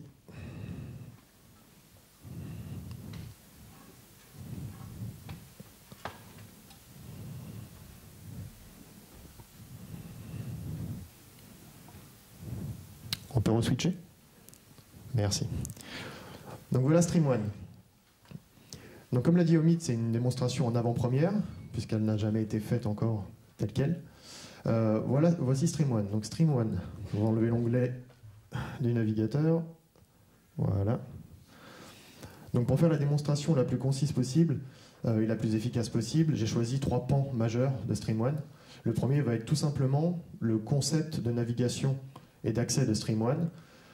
Sur la page d'accueil, vous allez trouver les produits les plus visualisés, les nouveautés produits, et un point très important qu'a intégré Tech Data, c'est une notation des utilisateurs. Donc attention, quand on parle d'utilisateurs, ça va être aussi bien les revendeurs intégrateurs, qui prennent directement sur le portail StreamOne de Tech Data, que les utilisateurs de StreamOne en marque blanche, dont je vais vous parler après, qu'on mettra à disposition de nos revendeurs.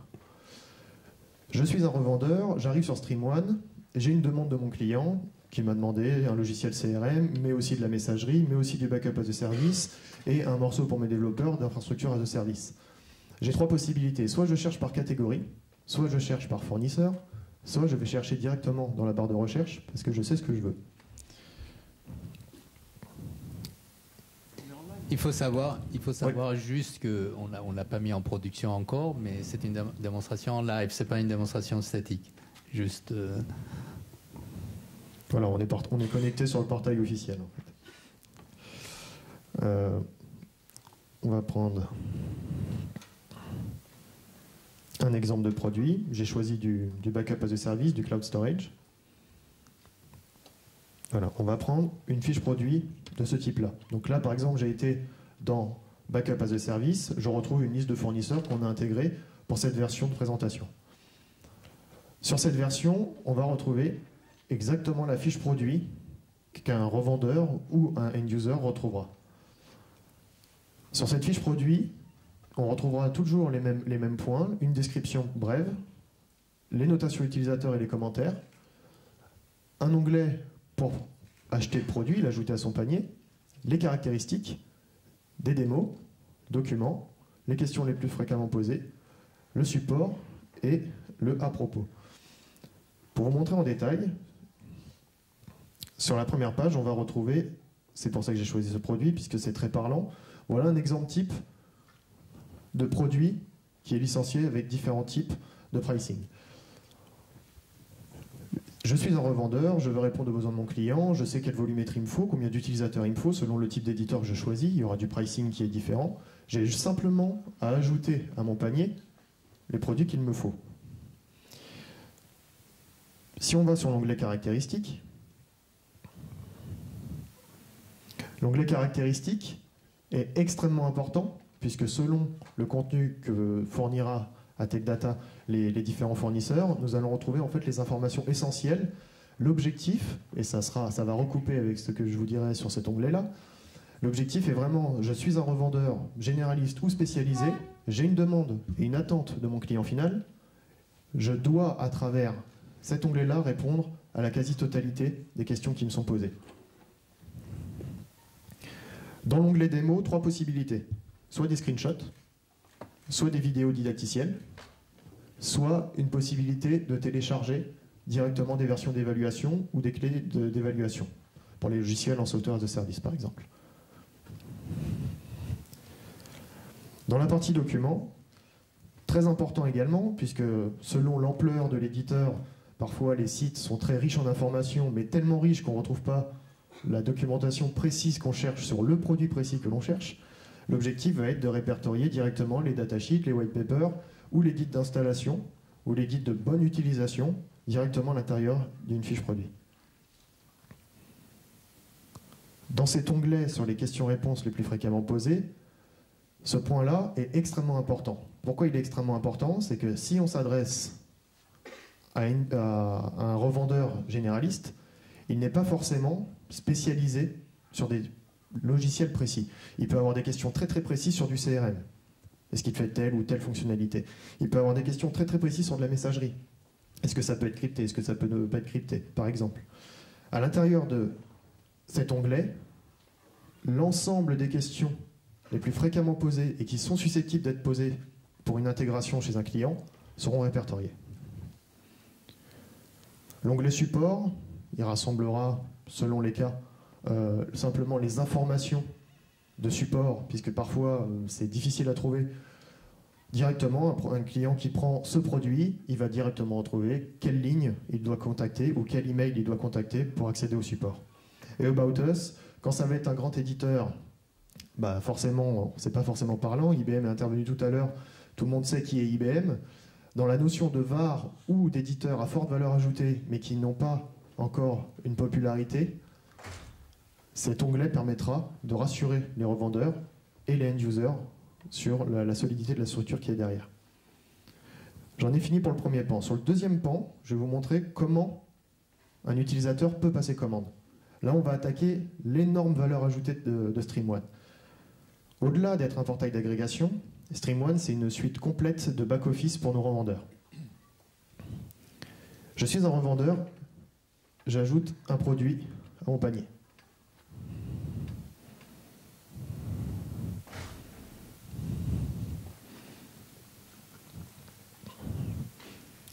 Je me retrouve avec le panier type que je viens de créer, comme n'importe quel site d'e-commerce.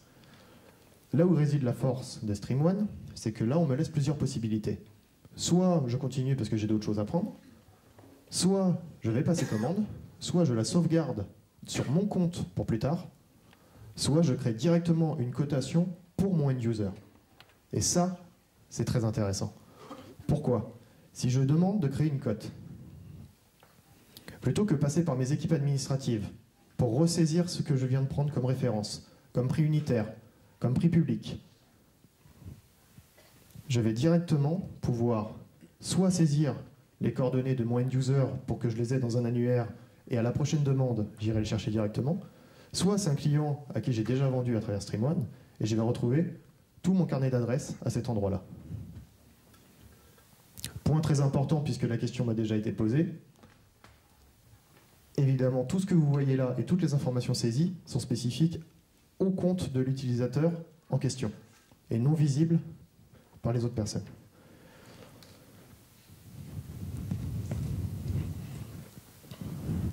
Pour vous faire une démo de cotation, on va prendre un exemple type.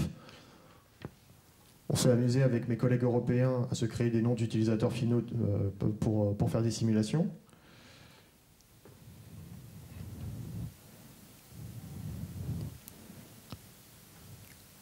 On va choisir ce contact-là, par exemple. Donc comprenez bien, quand je choisis ce compte, ça veut dire que j'ai son adresse email, le mail de réception d'activation de clé, par exemple, qu'il recevra s'il a pris un software as a service, les coordonnées pour recevoir la facturation, etc., etc. Là, je vais donner un nom à ma cotation. Si j'ai un éventuel code promo que j'ai intégré à ma stratégie commerciale pour mes end-users, je peux l'intégrer.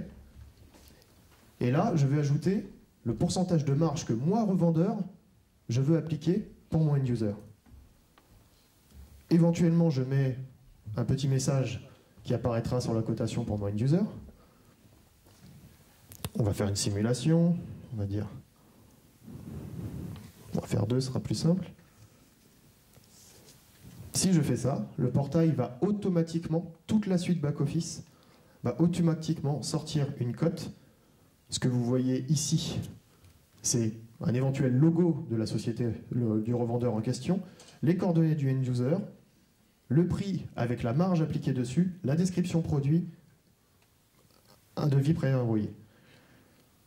À ce moment-là, j'ai juste à créer un PDF, ça me sort un PDF, je l'envoie à mon end-user, je peux même demander que ce PDF soit envoyé directement à l'email que j'ai saisi du end-user, j'ai fait ma cotation. Voilà pour le deuxième pan, comment créer une cotation avec StreamOne. Le troisième pan est une fonctionnalité qui va encore plus loin. C'est le portail revendeur. Sur ce portail revendeur, c'est là que la notion de back-office prend tout son sens. Sur ce portail revendeur, j'ai mes identifiants qui ont été saisis en tant que revendeur, je suis sur mon portail privé. Et sur mon portail privé, je vais retrouver à quelle date j'ai passé commande, quelle est ma purchase order, le total de la commande. Je vais pouvoir retrouver les dates d'expiration d'une version d'essai que j'ai sollicitée et proposée à un de mes clients. Je vais pouvoir retrouver mes cotations sauvegardées. Je vais avoir des alertes de renewal pour ne pas perdre en fait une cotation. J'ai vendu quelque chose, c'était une validation sur un an après, j'ai directement un signal comme quoi il faut renouveler. Ça peut aller encore plus loin. Si je fais l'order tracking, je vais pouvoir visualiser si les clés d'activation qui ont été envoyées à mon end-user ont été utilisées ou non. Je vais pouvoir voir s'il a téléchargé l'éventuel logiciel client qui permet de se connecter au logiciel cloud. Est-ce que la clé d'activation a été utilisée? Est-ce que l'installation a été lancée? Est-ce qu'elle est complétée? Et est-ce que l'utilisateur est enregistré? Si je vois que ce n'est pas le cas, en un bouton, je peux choisir de renvoyer l'email d'activation à mon end-user.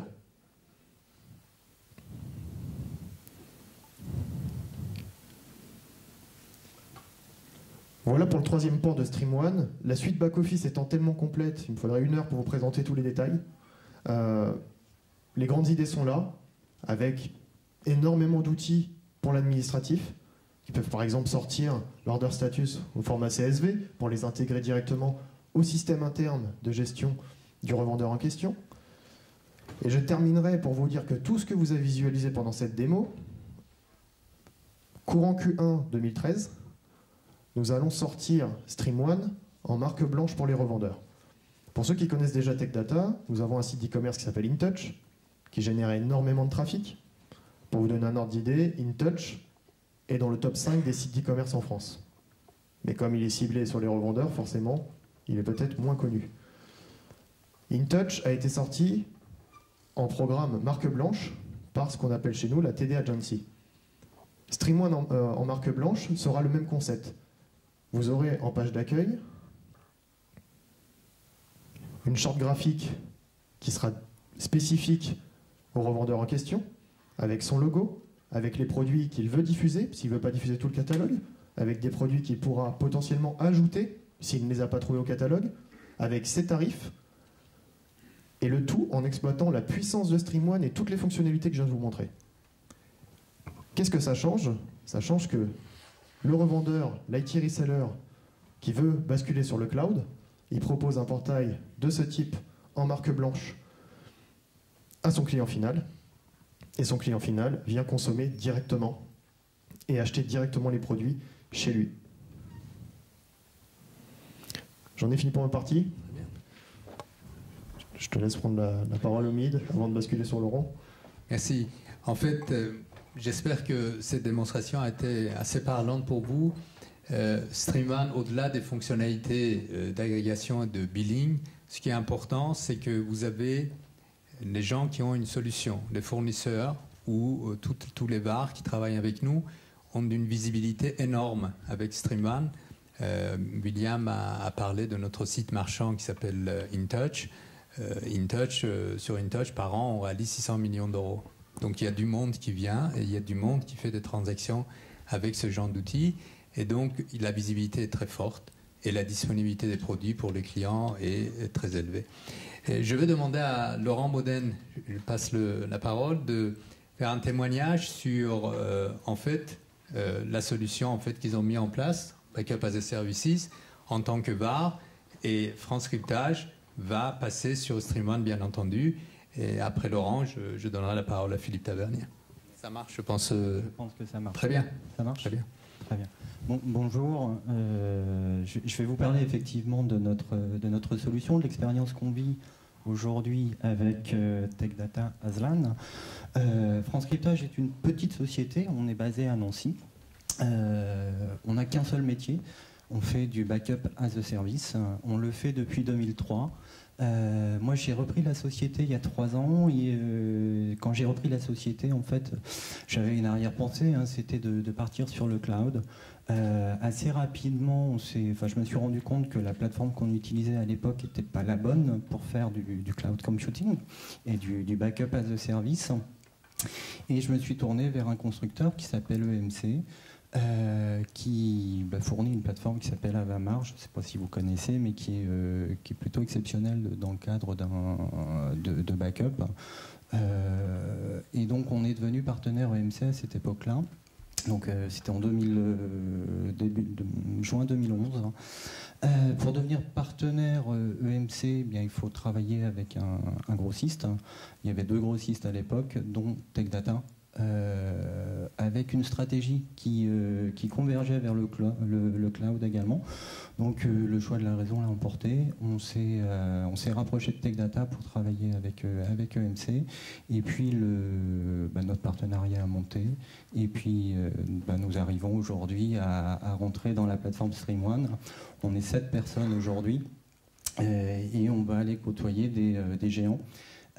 Et c'est toute la force, à mon sens, de StreamOne et de Telecloud, justement, de pouvoir permettre à des petites sociétés de rentrer sur des marchés qui, a priori, sont des marchés de géants. Voilà.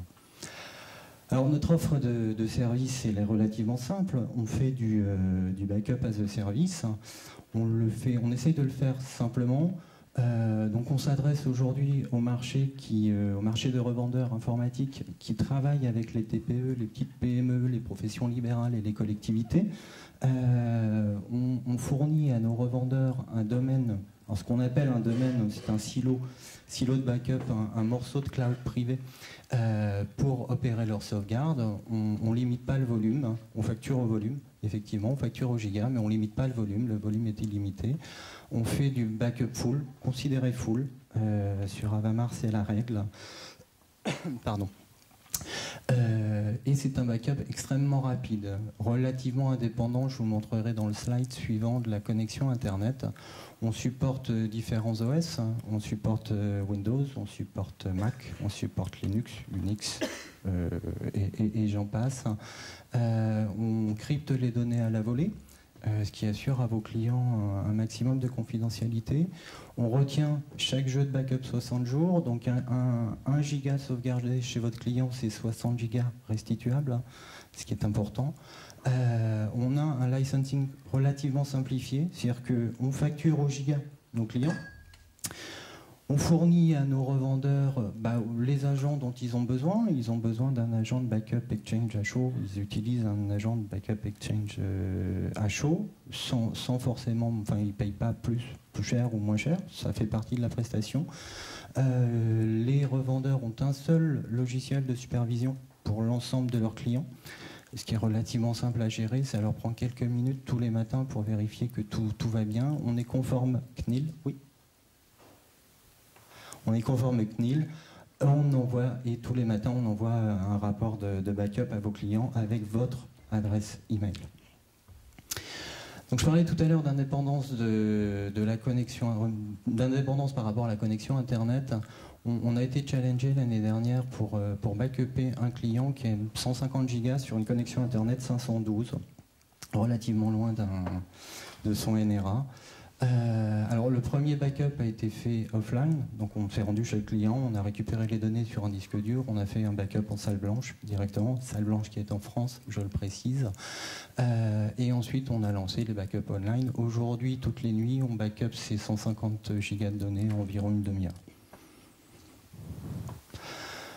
Alors, le cloud, c'est très très bien, mais on ne peut pas dissocier aujourd'hui, c'est une notion qui est relativement jeune, et on ne peut pas le dissocier de la proximité. Il faut qu'on puisse donner confiance à nos clients, et les revendeurs puissent donner confiance à leurs clients finaux. Donc, c'est un point sur lequel moi j'aimerais insister, c'est le cloud de proximité. En tout cas, c'est notre ambition pour être proche de nos clients. L'idée, c'est de mettre en place, alors on a déjà une hotline technique qui est bien sûr disponible aux heures de bureau. L'idée pour 2013, c'est de mettre en place une avant-vente sur l'ensemble du territoire pour aller chez nos revendeurs, les accompagner en clientèle, les aider à la vente, les former aux techniques de vente, leur donner les bons arguments pour convaincre leurs clients, et puis mettre en place des programmes d'incentive sur l'année 2013. Alors comment on gagne de l'argent quand on fait du backup as a service? On valorise effectivement le volume, et là vous êtes en mesure de poser votre markup directement dans la plateforme StreamOne. Il faut valoriser les installations, il faut valoriser les services, les restaurations, les extensions de périmètre, éventuellement valoriser les modules applicatifs que vous ne payez pas, mais vous pouvez tout à fait les revendre à vos clients. Et c'est une activité qui peut rapporter, qui peut faire un revenu complémentaire assez conséquent, et c'est un revenu qui tombe tous les mois. C'est ce qui est important également. Donc quelques chiffres clés pour France Cryptage sur l'année 2012, eh bien c'est 1,5 pétaoctet de données sauvegardées pour l'ensemble de nos clients, à peu près 2 milliards de fichiers, à peu près 85 000 cycles de sauvegarde et de restauration. On a aujourd'hui 450 clients professionnels. On fait en moyenne une restauration par jour, un petit peu moins d'une restauration par jour. Sur ces restaurations, on est à 100% de succès. Et on a un taux d'erreur sur nos backups de l'ordre de 1,5 à 2%.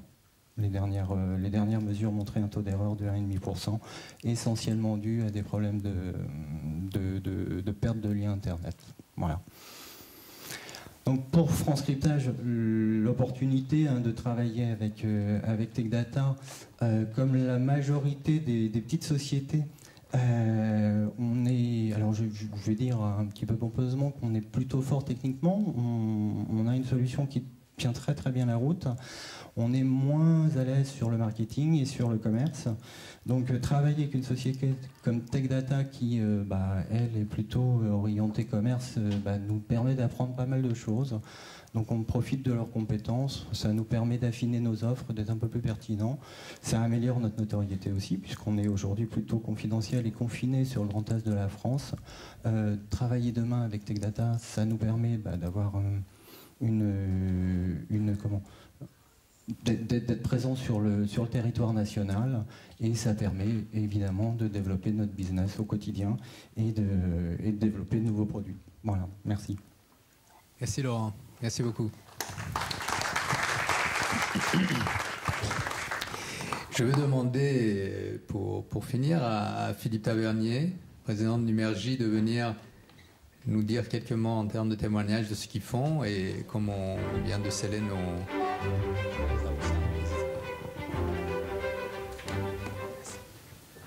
Bonjour à toutes et à tous. La vie est formidable. Et il y a 3 semaines, je ne connaissais pas Omid Hamadi. J'avais la notoriété d'Aslan, mais tout ce qu'il y a derrière et toute cette mécanique qu'on vient de voir, je l'ignorais. On s'est vu 2 heures, on a passé 2 coups de fil et il me fait l'honneur de me passer le micro pour ces quelques mots, sachant qu'il l'a fait effectivement à 11h moins le quart, donc je n'ai pas de présentation du tout à vous donner. Quelques éléments que je voudrais rappeler avant de parler stricto de Numergy. Primo, moi j'ai vécu 23 ans dans le service et ce qui a été évoqué tout à l'heure sur les DSI et leur squeeze de transformation, il est réel. Deuxièmement, le monde bouge très très très vite et dans les difficultés économiques qui sont bien sûr une vraie réalité et en même temps des opportunités, il faut savoir les saisir. Je voulais retenir 3 chiffres que j'ai notés de votre présentation. 47% c'est rationalisé. Vraiment, il faut que les clients deviennent professionnels. Moderniser l'infrastructure, 51%. Et puis parmi la palette d'offres que vous êtes à même de proposer dans votre marguerite avec toutes ces pétales, il y a effectivement la démarche vers le cloud public. Et autre élément édifiant que je viens de voir, ce qui nous a été présenté, on n'a pas du tout parlé de techno, on a parlé d'usage, de fonctionnalité, de qu'est-ce que ça amène à mon business. Et ça, c'est l'essentiel. Si je suis une entreprise, que j'ai peu de moyens dans un squeeze, je dois me focaliser là-dessus. Qu'est-ce qui fait la différence si je suis un transporteur, si je suis une entreprise diverse de plomberie ou de distribution? C'est ça qui va me mettre en visibilité sur le marché, pas qu'en France, mais mondial. Et donc, nous, notre proposition de valeur Numergy, c'est quoi? Il n'y en a qu'une. C'est de dire, nous fournissons le carburant, l'énergie, de manière simple, souple, sécurisée, en pay-per-use, pour que vous vous consacriez totalement à ces enjeux business. Alors, on n'est pas les seuls. Et Omid me fait à nouveau l'honneur. Il y a des noms très prestigieux qui ont déjà des offres absolument sérieuses. Mais nous, on dit, voilà, on arrive dans un marché où on pense que notre proposition de valeur consiste à dire on a d'abord des moyens conséquents pour accompagner ces développements et ces clients, donc un capital conséquent. On a bien sûr des expertises, des savoir-faire, mais on ne veut pas le faire directement auprès des clients. Et c'est là où votre valeur est importante, cette intimité, cette proximité pour bien comprendre ces enjeux et faire en sorte que c'est sur vous qu'elle repose, avec effectivement la puissance d'accompagnement, de marketing, de commerce, de broker que représente Aslan et que je remercie à nouveau. Donc Numergy, c'est un opérateur IaaS. J'ai entendu parler de cloud souverain, peut-être, pourquoi pas, si vous souhaitez que ça soit un argument. Ce qui est clair en tout cas, c'est que nous, on garantit que la donnée reste en France, c'est qu'on garantit qu'effectivement nous apportons ce support en langue française, c'est que je suis moi-même un citoyen français basé à Vélizy et que je décide avec moi-même et mon comité de direction si on fait ou si on ne fait pas. Voilà, ça c'est des éléments de différenciation. Il y en a d'autres qui sont bien sûr le prix. Il est évident, absolument évident, que dans un marché concurrentiel, nous ne pouvons pas proposer des prix qui soient en dehors du marché.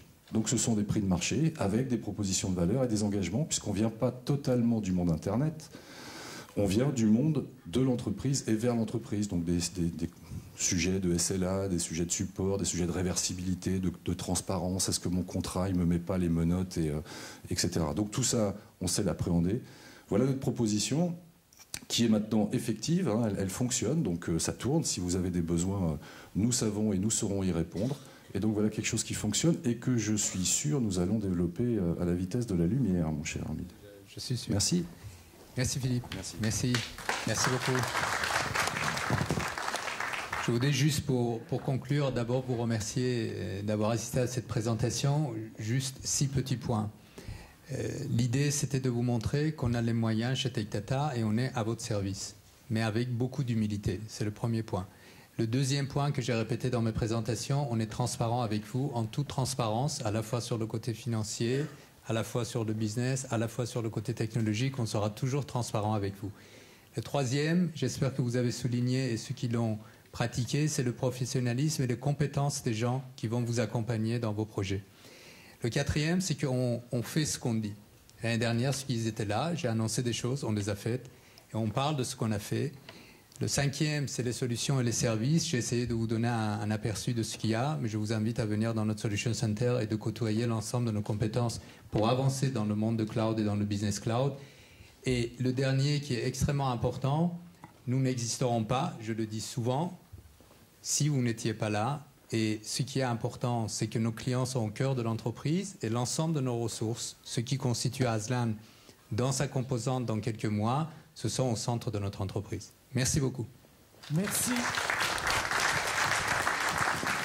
Merci Omid, merci William, merci Laurent et merci aussi Philippe qui ne s'est pas présenté par modestie, qui est le président de Numergy. Et pour ceux qui aimeraient l'écouter encore, il sera présent à la conférence de clôture. Je vous invite à rester à cette conférence de clôture puisqu'on a l'ensemble des acteurs clés du cloud, en l'occurrence CloudWatt, IBM, Orange, SFR. Voilà, et Philippe sera des nôtres cet après-midi. Cette conférence de clôture sera animée par Frédéric Simotel. Voilà, on se retrouve dans 5 minutes pour le début de la conférence plénière d'Arro. Voilà, merci à vous.